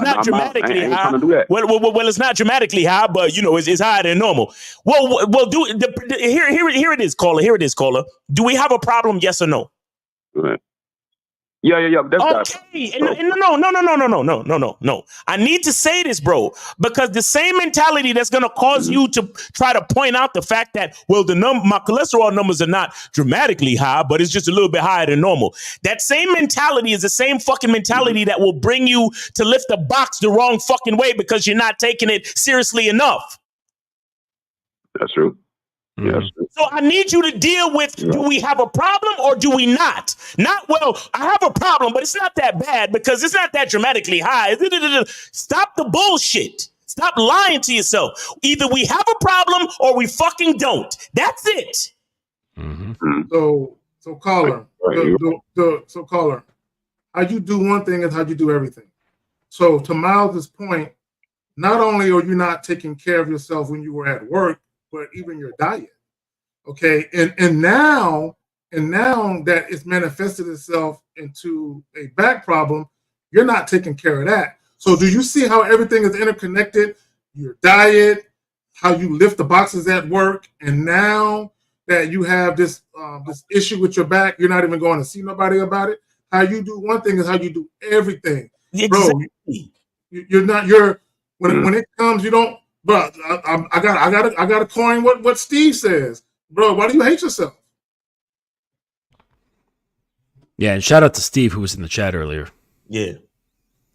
It's not that high. Like, what are we talking about? Because man? if you, bro, at 21, bro, like somebody said in the chat, bro, do you want to live to see 45? Bro, you literally gonna be in your 40s.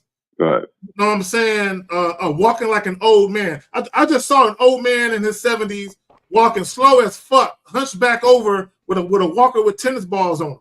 Bro, you're gonna be walking like that motherfucker in your 40s if you don't take care of yourself better. That's if you make it to your 40s. Because, you know, and for the fact that you black, bro, you know damn well that black people, when it comes to high blood pressure and heart disease, that shit run rampant in our community. And bro, you 21 with cholesterol issues already, fam? You 21. There's no point in pointing out that it's not dramatically high. You're 21. It's not supposed to be nothing. Everything in your body is supposed to be fucking normal at 21, brother. Do you understand that? Normal, not just a little bit higher than normal. No, normal.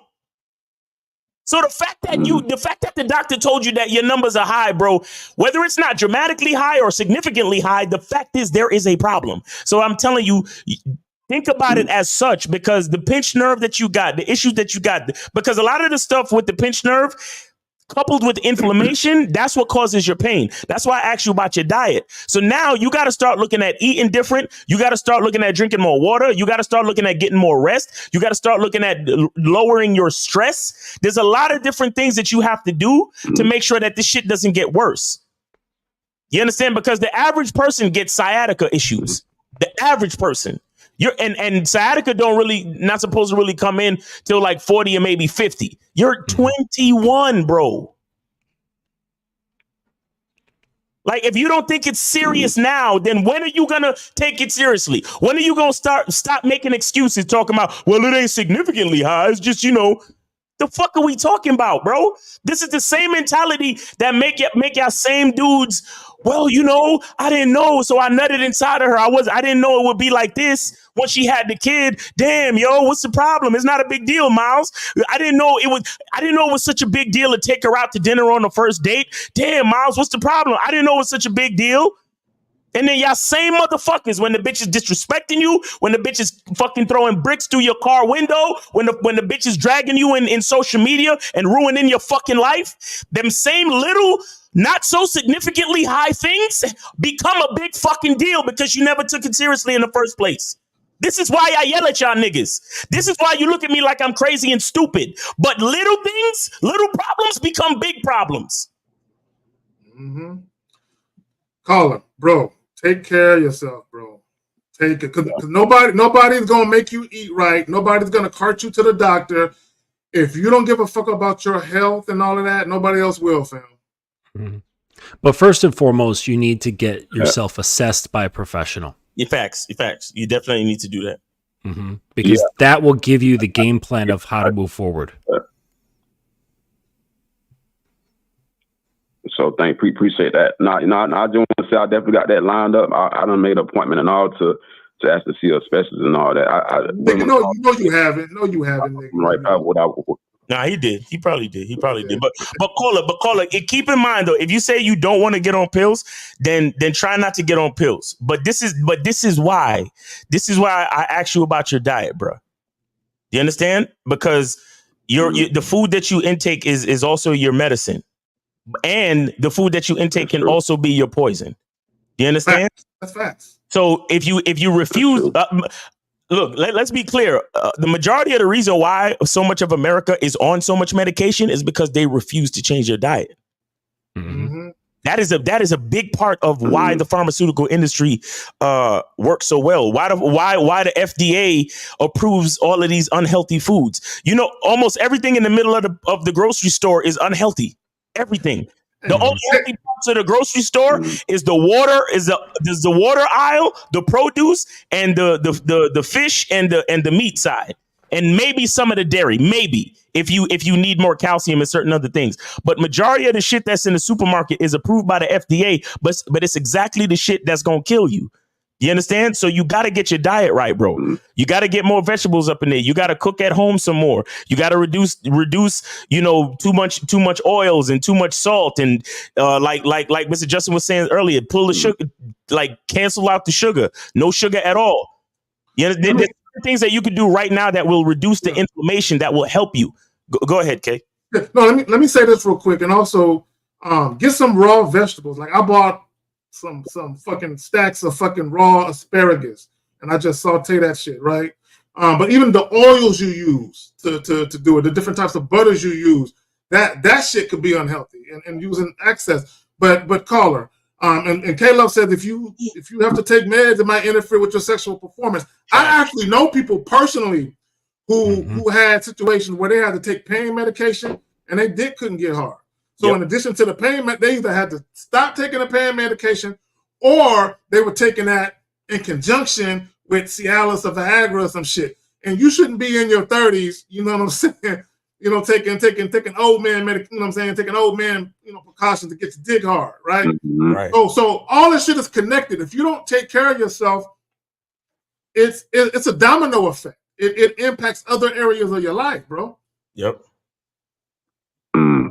Nah. So appreciate the case that Miles, and just for the advice and all that. I definitely, and I ain't want to, when I said earlier, Miles, I appreciate you for pointing that out, Miles. You know what I'm saying? And I really didn't mean it as in not taking it serious, because I've been back and forth to the doctor hospital this month, last month, all that to make sure to get right, and I also quit smoking weed and alcohol last year, so I've been like 7-8 months clean and all that. So good. I really been watching myself and take care of myself. But I definitely appreciate all you guys for giving me, you know what I'm saying, that advice and all that. Yeah, well, that's good. That's good. Keep all the stuff you just said. Please keep that going. But I just reiterated what I was saying, not just for you, but there's a lot of people out there like that, caller. You got to understand that when we're talking, we're not just talking to the caller. We're talking to other people who may not understand the gravity of their situation and who might say to themselves, "Oh, well, my cholesterol is not dramatically high. It's just a little bit higher than normal." And the point is, we have to understand that if there's a problem, there's a problem. There's no point in trying to nitpick whether or not it's well, if I'm a little bit over the weight, or if I'm a little bit, that's not the point. The point is we got an issue, and we gotta be serious. We gotta be honest, and we gotta address the issue for what it is. So we can't be having that type of mindset to let things slide or to make things seem less serious than they are when it truly is. That's all. Okay. A couple of things real quick. Danny P with the $4.99. Appreciate you. All right, go ahead. My bad. Yeah, go ahead, caller. Yeah. Nah, Miles, you definitely right, man. But you know, I was just saying it to let you know I was never saying that to try to dismiss, the actual problem and what the bigger thing was. But I respect you for saying what you're saying, because a lot of people need to hear that too. Yeah, facts. Well, we appreciate the call, man. That was a good call, very informative, very teachable moment, and good luck to you. And again, you're a young dude. You're a young dude. Yeah. At this point, your immune system should still be strong enough where all it will take is a clean lifestyle and a strong mentality to help your body heal, bro. Honestly, you should not be looking at no blood pressure medication and no dumb shit, no crazy shit. Don't fuck with painkillers if you can help it. You understand what I'm saying? Oxycontin, because they will prescribe that. Man, I remember I had injury on my arm and they gave me a bottle full of that shit, man. And I ain't take not one. You can get addicted real quick. It don't take much. I had a friend who was addicted to Oxy.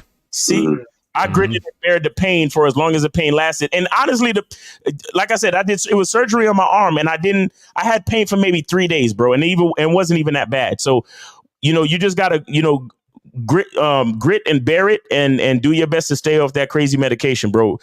Let your food be your medicine. Get on YouTube and start looking up healthy foods. You might want to get yourself a juicer, start juicing a little bit more. You want to get green juice in your body, not anything with too much sugar, but green juices, bell peppers, Granny Smith apples, cucumber, stuff like that, celery, beets and things like that. And you want to try to alkalize your body and reduce that inflammation, and that should help you.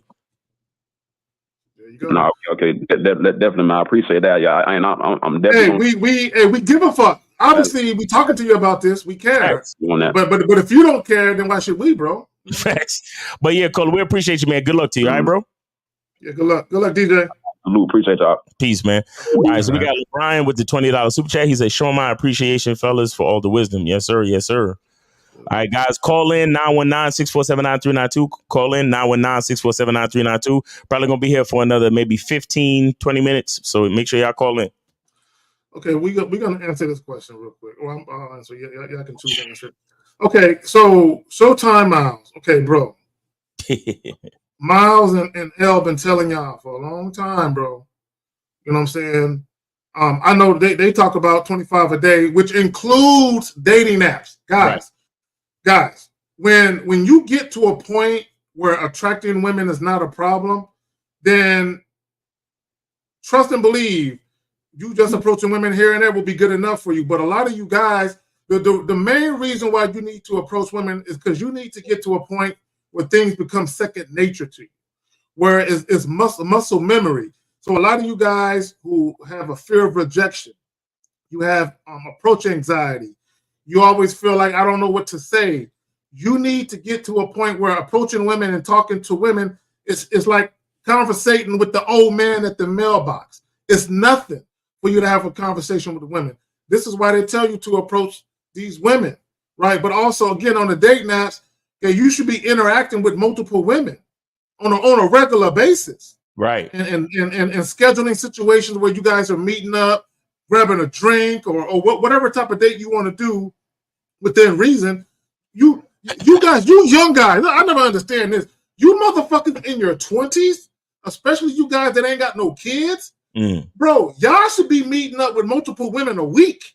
I ain't talking about just talking to women. I'm talking about meeting up, catching up with them, where you guys are actually scheduling things. Right. Whether you guys are meeting them at a fucking coffee shop, a little watering hole, you meet them at a fucking park, sitting on a park bench, sharing a bottle of water, talking. Y'all should be literally meeting up with multiple women a week. Now, I'm not even talking about fucking. I'm just talking about just meeting up and catching up with me. Hey, look, I'll meet you this day. I'll meet you that day. If you guys aren't seeing multiple women a week, you got a regular 40-hour-a-week job, and you ain't got no kids, what are you doing with your life? Y'all got it, man. Facts. But guys, call in 919-647-9392, 919-647-9392. We got any questions in there? Here we go. Yeah, we got this. So this guy says, if I ask a girl on Hinge when the next evening is that she free, and she replies with probably sometime next week, and I instantly unmatch, am I overreacting? Nope. No, you're done. Look, guys. Shout out to Lucario. He did a live stream before we hopped on, and he said all women are easy. And he's right. All women are easy for men that they want. Exactly. Facts. We got 213. 213, you're on live on the Manhood is a Skill Session. What's going on? Name age city. How can we help you? Go ahead. Yeah, man. Soulmonger. I'm from LA. I'm 32. Okay. Soulmonger, what's up, man? I seen you in the chat before. What's going on? I appreciate the super chat so much. Appreciate it. Well, not super chat, but the cash. I really love your guys' wisdom that you're sharing that with everybody. You guys got a good messages. It's awesome. I was just calling because I was wondering, I do real estate as my main, that's my profession. Like I do that as a business, rentals, flips, all that. But I actually do want to get into creating content on here on YouTube. And I was wondering, I know you mentioned in one live stream, Miles, that you use like a pseudonym, and I was kind of wondering, like, if you guys got any tips for like protecting your reputation for your business while also putting out content. Because I think that, if I'm like trying to raise money for properties and stuff like that, and it's some 60, 70-year-old white guy that just can't relate to some of the things I'm saying, how would you do that to just what kind of content were you talking about creating? Well, I mean, if it is dating advice or self-improvement advice, but if I start saying stuff like, old white guy. This is what I will tell you. Shout out to EO and Myron from Fresh and Fit. I know both of them talk publicly about having jobs, and then their jobs basically found out about their content and kind of made them choose. You know what I'm saying?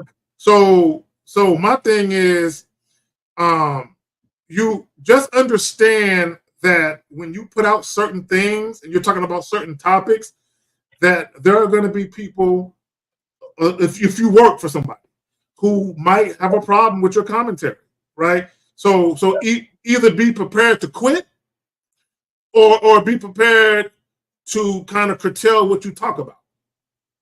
So essentially, you're having people say, "Can't nobody censor me? Fuck that." You know what I'm saying? I ain't having it. You know what I'm saying? And they're still going to censor you to a degree, but for the most part, I say what the fuck I want to say. So if you don't want to be censored, then be prepared to find a new job, man. You know what I'm saying? Just be prepared. Go ahead. Yeah. What is the motivation behind starting the channel and the content? Well, because I feel like, I know I'm pretty sure that you guys feel the same way. The guys are fucking lost. They don't, for a lot of them. I think that I'm someone that people come to advice for, like between friends and everything. And so your motivation is to help men. A lot in dating, learn my lessons, and I've been dedicated to self-improvement for a long time and changed my life. So caller, so your motivation is to help men, yes? Yeah. Okay. All right. So I would not jeopardize the reputation you have in the industry that you've been working at for a number of years. I think that's foolish. It would be different if you had flipped it the other way and you built up a reputation doing content and then you were trying to switch over because, it wouldn't affect that sort of thing in the same way. What I would say is if you want to do this, go more mainstream. Okay. Then on the back end, offer a place where you can be real with people. So like offer a private Discord or a private WhatsApp chat or a Telegram chat, a Patreon, something that's private and protected, that's hidden behind either code or a paywall. And it prevents people from, calling you out and, affecting your reputation. Or you have it set up like if you want to get like some real tips, like real shit, then you have to pay for some sort of consultation along those lines. The other benefit of going mainstream, right, which is why you'll see channels that are talking about the real shit, they don't really blow up as much as, say, channels who are talking about mainstream stuff, is that just most people relate more with mainstream thinking. So if you just want to get traction, you want to have some fun creating generic content around men and around dating, you can do that. And there's a lot of channels that you can look at for inspiration along those lines to see what they're doing. And that would be my advice to you. I would go mainstream to protect your reputation. And to Justin's point, you don't have to talk about risque topics. You know what I'm saying? You don't have to use, certain types of colorful language. You know what I'm saying? You can talk about men shit, but see where you get caught up at is when you tackle controversial things. And like if you come at it like say an Andrew Tate, okay, even though he says some real shit, there's going to be people that got a problem. Look, people don't like the truth, bro. I don't give a fuck what nobody say. People say they want honesty. The only time people want honesty really is when it benefits them. Okay, The moment you give someone some honesty and it fucks with their illusions or how they look at the world or it makes them look at themselves in an undesirable fashion, they gonna hate you for it. Yep. Oh, yeah.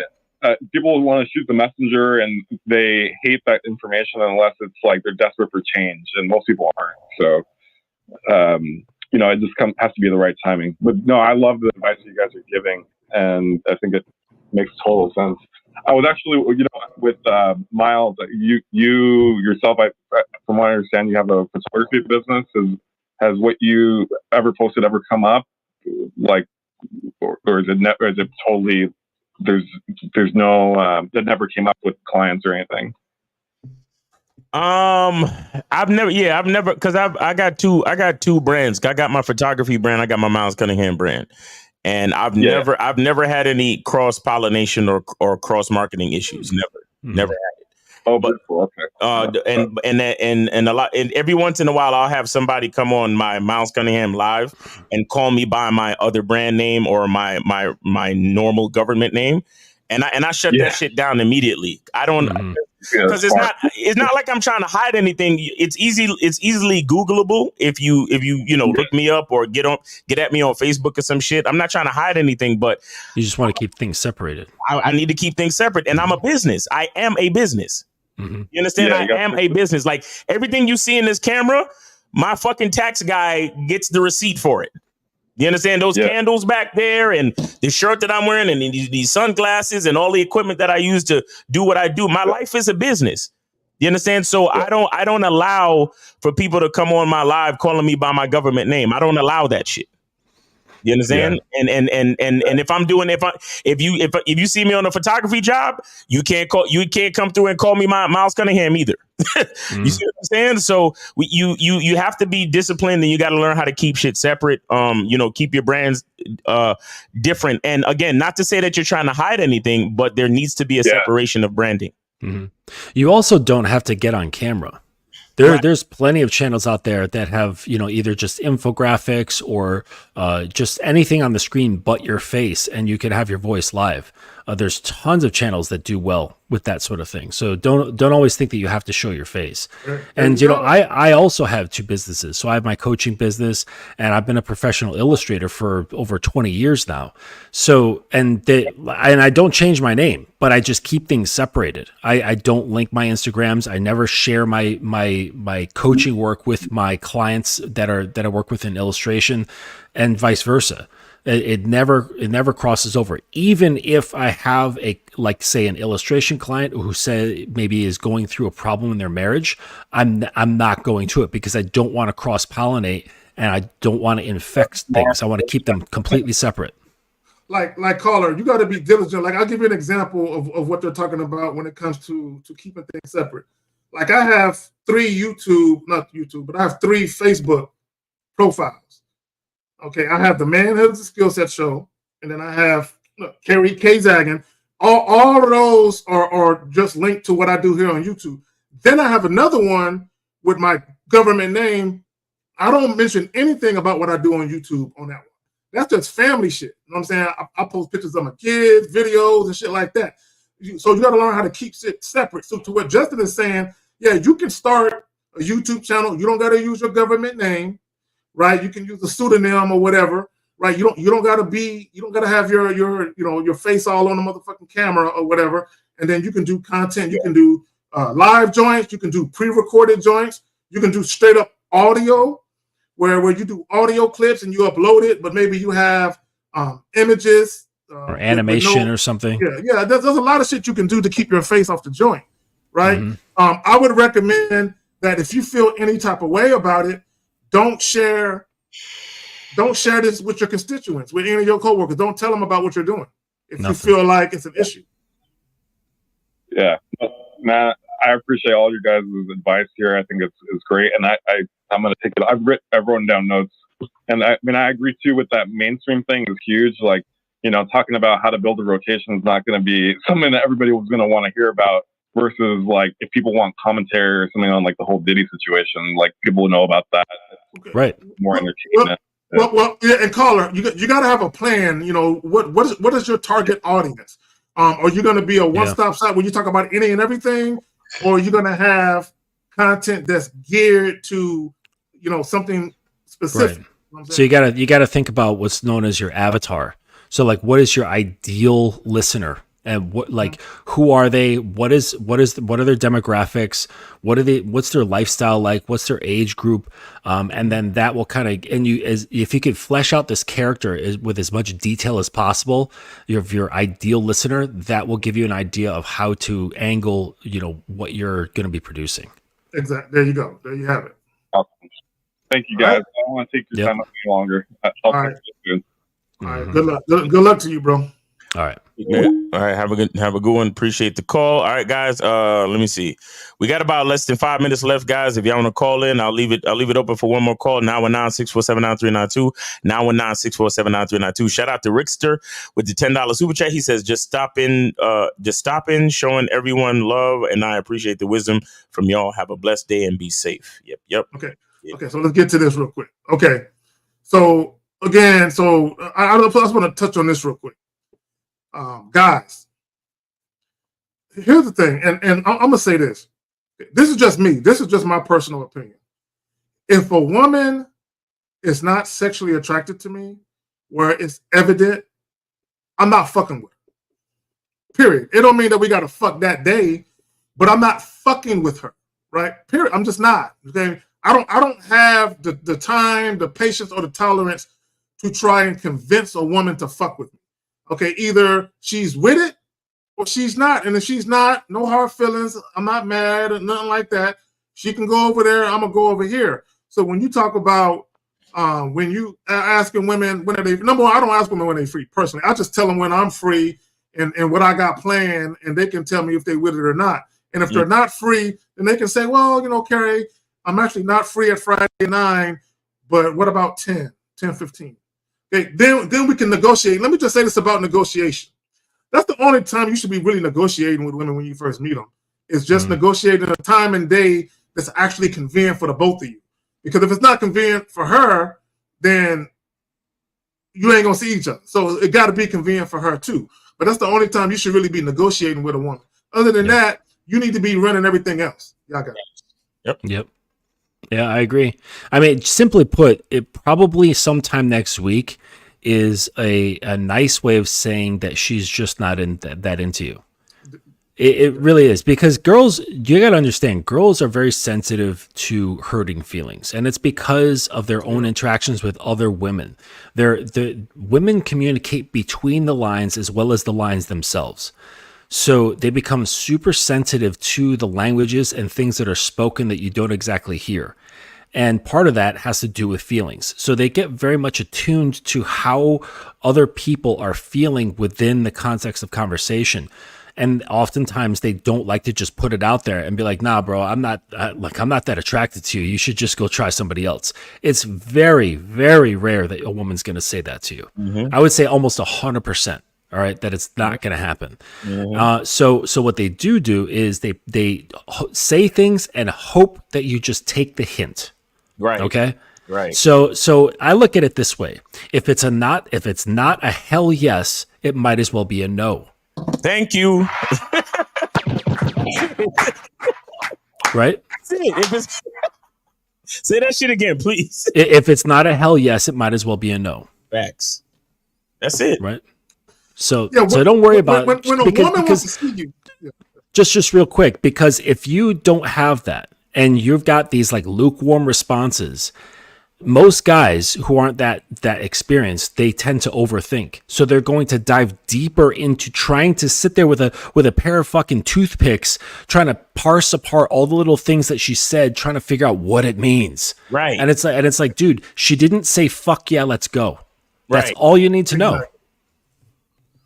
Yeah, and see, here's the thing. I want guys to understand something. Once you've dealt with enough women and you've had many, many favorable situations arise for you, you're going to look at that and be like, if she ain't moving like this, I ain't fucking with her. I ain't fucking with it, bro. If she ain't moving like this, right? And all that does is it kind of reset the standards of how you're going to deal with women, because you've had too many women who were really, really into you, and they showed extreme levels of interest. So to the point where you like, if a chick is even tepid or lukewarm, whatever, I can't fuck with her. Can't fuck. Because you shouldn't be. Women know if they want to fuck with you, and they make themselves available. Like, look, if a woman want to see you, even if the day or the time you're proposing isn't that, she would say, but I'm free on this day. Right. Is that okay with you? Right. Because her thing is, I want to see you. So in her mind, she like, damn, I really want to see him, but that day I can't see him. I hope when I tell him that I can't see him on that day, it doesn't fuck up my opportunity to see him again. Because I really want to see him. When women want to see you, like there will be some times where they'll have plans and they'll break their plans for you. Well, because they really want to see you. And they don't want you to lose interest in them. Right, so when women want to see you, bro, they will make a concerted effort to make themselves available to you. All of these, I don't know, we'll see, and it goes back to, and you just said it a little while ago, Justin, where guys is breaking down with a toothpick. Why does she say this? Why does she say that? I don't give a fuck why. It don't matter why. The why is irrelevant. And let me just say this real quick, and I'll pass it back to you guys. Guys, I pray that one day we get to a point when you guys call up and ask questions, you stop asking why. Right. Like the why she is doing this and why she ain't doing that. I hope that one day you guys stop asking that fucking question, because it don't matter. Y'all got it.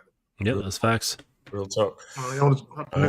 I'm gonna kill the phone lines because it's about that time. Okay, I think we got another couple of questions. I don't want anybody holding us hostage. You know what I'm saying? That's right. Okay, so he says this. better to say the same thing every approach or switch it up based on unique situation? Okay, me personally, there might be similarities to the things that I'll say to a woman, but there's been plenty of times where I'm freestyling, but I know what I want though. Right. I know what I want to do though. So what I mean by that is if I'm hollering at a babe who's sitting outside of a Barnes and Noble reading a book, I might say something differently to her than I would say to a woman who's standing at a bar ordering a drink. There's going to be similarities, but because of the scenario, there may be a variation in what I say. So, but even if you had the same maybe one-liner that you said, that's cool. But let it be what you say, not what you heard someone else say. But also, my thing is, because he says, okay, better you say the same thing every approach and switch it up based. You can do what you want to do. Just make sure that it's unique to your own personality and your own level of charm and all that. Yeah. Mm-hmm. Yeah, I'm sort of in the same boat where I have a general framework that I use, but within that framework, it changes. And what I like to do is tell stories. So what I do is, I'm not talking to women right now, but when I was, it would be walking up to them and just start telling the story about what happened just prior to me walking up to her. And so, like this one time, I was like I told the story before.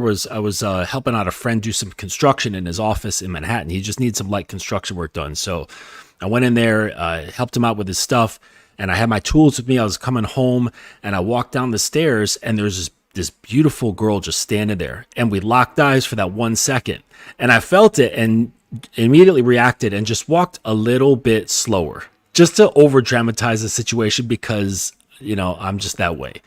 And then I walked up to her and then just described to her what I just talked with you guys about. I described what I was doing, what I was happening in that moment that led up to her meeting me. And I said, we locked eyes and I just I had to introduce myself. So my name's Justin. What's your name? And that was it. And then just tell a little story. And I've never had a problem with that.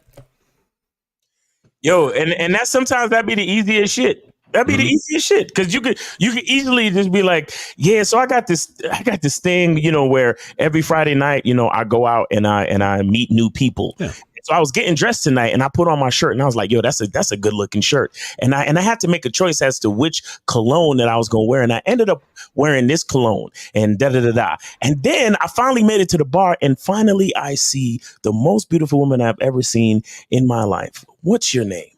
Mm-hmm. Easy shit. And she's already intrigued because she just listened to your whole fucking story. Mm-hmm. You get what I mean? And you can put inflections to change things. So you walk in and you see her and you're like, I did all that. You tell your little story and say, I didn't expect to see you here. And you put the stress on you as if you know her, but you actually don't. Right. And so it puts a little bit of weight of a little bit of validation, a little bit of importance on who she is as an individual. Mm-hmm. And just little changes like that can help out quite a bit. Mm-hmm. Just have fun with it. See, and but both of you made great points. A lot of guys don't know how to be loose and just have fun. Yeah. And I think it comes from the fact that a lot of these guys don't like women. they want to fuck them, but they don't like them. You don't like them. Actually, I would say it's too much. Right, they like them too much, so they stiffen up and they can't have fun because they're so tight about the situation. Like, oh, I got to be impressive or whatever, and it's like, no, don't impress, just express. Just express yourself, have fun, like that. And relax. Don't impress, just express. I like that. That's dope. So guys, just talk to them, have fun. See, a lot of people have made dating into a chore. Yeah, right, because you have this expectation of, if I say and or do this, then I have this expectation that this is going to happen. Don't have no expectations. Just be like, man, I see something over there that I like. I got my eye on. I'm going to go holler at her right quick. And whatever happens, like even there's been times where women told me, no, I'm not interested. But it was still, a little dope conversation. We laugh and I'm like, all right, man. I'm like, hey, listen out, girl. You don't play yourself like that. She was like, no, I'm sure you're wonderful, but I'm going to go ahead and pass. All right, well, look, you enjoy the rest of your day. and just walk off. And I don't think no more about her. I don't think about what I could have said differently. I just walk on and move on with my life, whether it's talking to another woman or just doing whatever it is I'm doing. I don't think about that woman. I don't go home thinking about, man, I saw this YouTube channel, man, they got a call-in show. Man, let me call them and ask them what they think about this shit. No, it's not that fucking serious. So anyway, man. Yeah. Anyway, man. Let me see. We got another one. Okay. Yeah, about writing. So he said, Zag, what do you mean by some dudes just aren't going to get casual sex easily? Bro, some guys are not. I'm sorry. Some guys, you're just not that guy. And look, let me just say this real quick. Guys, I said this before. I'm going to say it again. It's okay if you want to be booed up and you want one woman. And you want to have a loving relationship, monogamy-oriented, sexually exclusive, although sexual exclusivity is an illusion, but it's okay if you want to partake of that illusion. It's okay. It's okay if you want one woman and you want to kick it with one woman and y'all want to get Facebook accounts together and all that other shit. You know what I'm saying? It's okay. There's a lot of that shit going on. It's matching okay. Sweaters. Yeah, it's okay to get matching sweaters. Yes, and if you want to take pictures and y'all got matching outfits and shit, and you got her purse match with your backpack, and both of y'all got the Jordan 6s on, it's okay. Sixes, I'm all about the ones. Yeah, but it's all. I don't even have Jordan, but my thing is, it's okay if y'all want to do that. But but reality of it is, the reason why most guys will have difficulties engaging in casual sex if they want to, is because if you're the type of guy where you judge women for having quote unquote body counts, you judge women for their sexual past, then you're always going to treat women a certain way because they're having sex with you quickly. Right? You're always going to look at them a certain way. So just because you have a disdain for a woman who indulges in casual sex, although you would like to yourself, which don't make no sense, right? Women are going to be able to sense that at some point that you have this hypocrisy about you. Right. As far as your desire to engage in casual sex, but then you turn right around and judge women for it. Yeah. You got to be very relaxed. You got to be super relaxed about casual. That see the operative word is not sex; it's casual. Casual is relaxed, right? You can't be serious about this stuff. And if you are a serious type, if you take sex seriously, it's just not for you. That's it. That's it. There you go. And it's not for everybody. And again, there are going to be some guys where you want to indulge in it, but you don't have the right mindset. And it takes, you have to have a mindset where you're non-judgmental and where you literally allow women the freedom to be their true sexual selves around you. But how can you give women that when you're not your true sexual self around a woman? Right, exactly. Yeah, I love this comment by Uncle Guns. I want to see that shit in real life. Where's it at? Matching shirts. Let's see, read simp and I'm with simp. That would be good. That would be dope. That would be dope. Oh God. I gotta make that in like for one of my banners in Photoshop, like for some show. I gotta do a simp show, and that'll be it.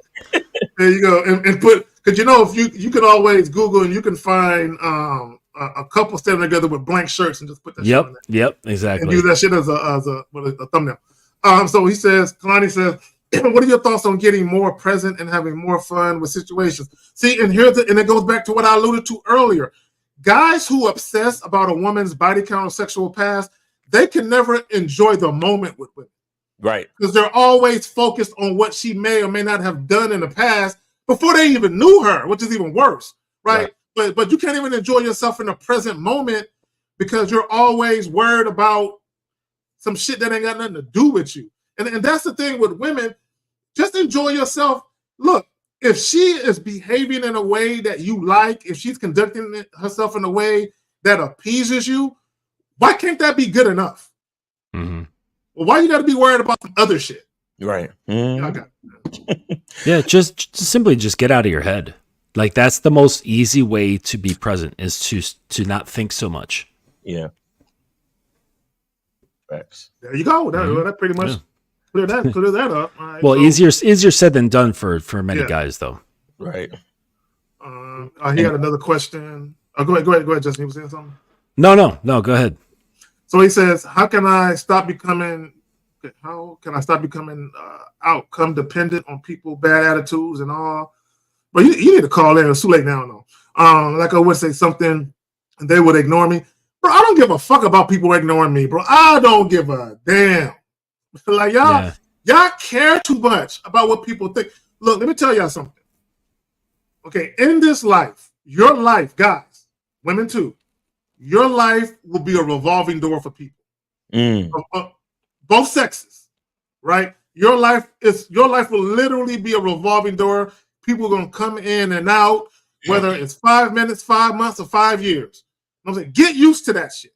Okay, not everybody is meant to stay in your life for any significant period of time. Not everybody is meant to provide some use to you. People are gonna come in and fuck out of your life. Get used to it. I've literally had people. I would tell people, "Hey, good morning." They keep on walking. They don't look at me. They don't say nothing. They keep right on walking. Right. Mm-hmm. But I remember one time I did tell this dude, "Fuck you." Then I did tell this dude. I did tell this guy that.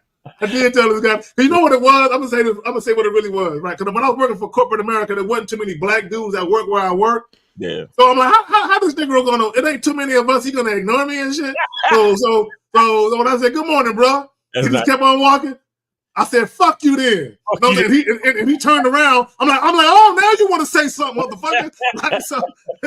So he just shook his head and kept walking. He didn't say nothing, no. Oh. You know what I'm saying? But I mean, I wouldn't do that again. I was a little younger and shit. Yeah. But my point is, there are going to be people that ignore you, bro. You got to ignore that. Man, I opened the door for a lady the other day. She just walked right through that motherfucker. She didn't say nothing. And I wanted to say something, but I said, "You having a blessed day, bro. You having a blessed day. Let your day stay blessed." Fuck her. No, she all right. You know what I'm saying? So I just went on, and I'm going to keep opening the door for people. Okay, even when they ignore me. Because that's what Kerry does. That's what I do. That's part of who I am, regardless of what other people do. I don't change or switch up who I am at my core because I didn't get a particular response. Right. Exactly. Yeah, you got to have that integrity and do things because you want to do them, not because you're trying to get validation or reciprocation. Yeah, no covert contracts, man. Exactly. There you go. Mm-hmm. There Exactly. we go. And that's pretty much it, man. Well, there was this one question in here at 333 by Joey Cred. I think this is worth touching on. Okay, Joey, you said that 333? Yeah, Joey Cred. Okay, 33. Did I pass it up? Yeah, 333. It's right I missed that. I didn't even see that. Go ahead, Justin. You got it first. So in order to paint a picture, you have to understand how pictures are created. And to do that, you need to go look at the masters, right? So when I was learning how to draw and paint, I had to study masters a lot, okay, to see how they were this is actual painting, like how they constructed images. And we broke it down. We didn't go, oh, wow. We looked at it structurally of like, how were they putting the elements together to create an amazing image? The same thing happens with communication. So in order to do that, you need to understand how a woman's fantasy works, okay? Because they look at regular guys, all right? They're not being, in their minds, they're not whisking away to some fantastical land, but if she looks at a dude and she's attracted to him, or they've had some words, she's going off onto some fantasy about him, right? She knows nothing about him, and she's going off on this little tangent of idealism. Okay. So in order to tap into that, you need to start reading and saturating your mind with people who understand how women's fantastical minds work. And that is books written for women by women about fantasy. So the Harlequin Press publishing house, they're the ones who make all those smutty romance novels, and they range in from like really kind of, like PG-13-ish type stuff where everything's implied, all the way across to some really smutty material. And read that shit and really get to understand it. Get a bunch of these books and then understand the structure of the language and what it's actually doing. And then through that, you start writing your own sort of stuff within, like, coming off of that context. And then from there, you can start communicating these things once it becomes an understood skill. Let me say this. This is what guys got to understand. women have a sexual imagination. You just got to know how to tap into it. I got a client yesterday, and he was telling me that there was this video, I guess Antonio Banderas and some lady, they're doing stage plays, Phantom of the Opera. And there were comments, and I'm probably going to do a video on it, but it's on YouTube. And there were comments of women who were moved by what they saw sexually. Now, this is Phantom of the Opera, it's a stage play. And some of the things they were saying was the way that he looked at her and the way that the animalistic carnal desire that he had when he approached her and reached his hand out like he was about to go grab her neck. This is what women are saying. So what women do sometimes when they see shit like that, they will imagine that they are in that particular situation. Same thing with romance novels with Fabio and all that, and they read that and they will imagine and fantasize about that happening to them. Damn, I want a guy to come just take me. You know what I'm saying? It's kind of like when I talked about what is that shit called? I can't think of the name of it now. Fuck! I can't think of the name of it.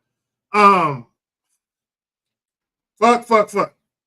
I can't think of, but anyway, but I can't think of the name of it. But basically, it was a story of a guy on a college campus, and he would go into women's dorms and perform cunnilingus on them. Oh, I remember And he was called a pussy bandit. Yeah. And basically, you had women who were like, he ain't visited my dorm yet. So then you had women purposely leaving their windows open. You know what I'm saying? Because he would just show up, get his eat on, and dip. He wouldn't do nothing else. He would just get his eat on and dip. And so you had some women who were like, damn, I would like to awaken to a man's head between my legs, and he just going to work. And he don't want to do nothing else but just eat me until I get to a climax, and then he basically just dip like a thief in the night. You know what I'm saying? So women have these fantasies and they have these different imaginations. And to Justin's point, you just got to know how to get in touch with that. But before you can get in touch with a woman's sexuality and her sexual imagination, hey, you got to have your own. That's it right there. That's it right there. Yep. Yeah, that is definitely the prerequisite. So you have to be okay with your own sort of thing. So it's helpful to write about your own fantasies and things of that nature. But the reading stuff will help you understand how to formulate them, so it doesn't come off like a 1-paragraph description of a porn scene. Right. The more adjectives you use, just understand this, guys. I'm not gonna reveal all the secrets, but the more adjectives you use and the more you draw something out, increasing anticipation will be to your best interest. Okay, because marinating. It's not your abs. It's not your it's not the edge up on your beard. It's how you can increase anticipation, because that is the crack to women. It is like crack cocaine if you can bump up that anticipation, boy. And look, this is what guys got to understand. Women are governed by their feelings. They're moved by feelings. But anyway, that's it. K-Love, yes, there have been a few women that have been my midnight snack. Instead of going to the refrigerator, I go to them. You know what I'm saying? So, yes. So, anyway, so on that note, man, y'all got anything y'all want to plug, man? I'm going to get up out of here. I want to plug that K-Love is a freak. But anyway, it's your boy Miles Cunningham. Make sure y'all get the soap, man. Make sure y'all get K-Love wants one of us to call her and tell her a fantasy. Hit that QR code and get your luxury soap. Look at it. Appreciate you, K-Zach, for having me. Shout out to Justin for coming through. Appreciate you, bro. And shout out to the callers and everybody in the chat. Renee P and all the moderators, Unique 79, all them cats. We appreciate y'all. K-Love, we appreciate y'all. You have a great day and be no doubt, for everyone who participated, whether you left a comment or not, for all the callers, like Miles was saying, everyone who super chatted and sent cash apps, and for all the ladies, I love when the ladies come through. This is a space where y'all can come and kick it. Appreciate y'all. Enjoy the rest of y'all weekend. Tomorrow, Real Game, No Theory, 11 o'clock Central, 12 o'clock Eastern. Come fuck with us. Justin, I appreciate you for coming through like always, fam. Miles, appreciate you. We out. Peace. Like the fucking stream, please.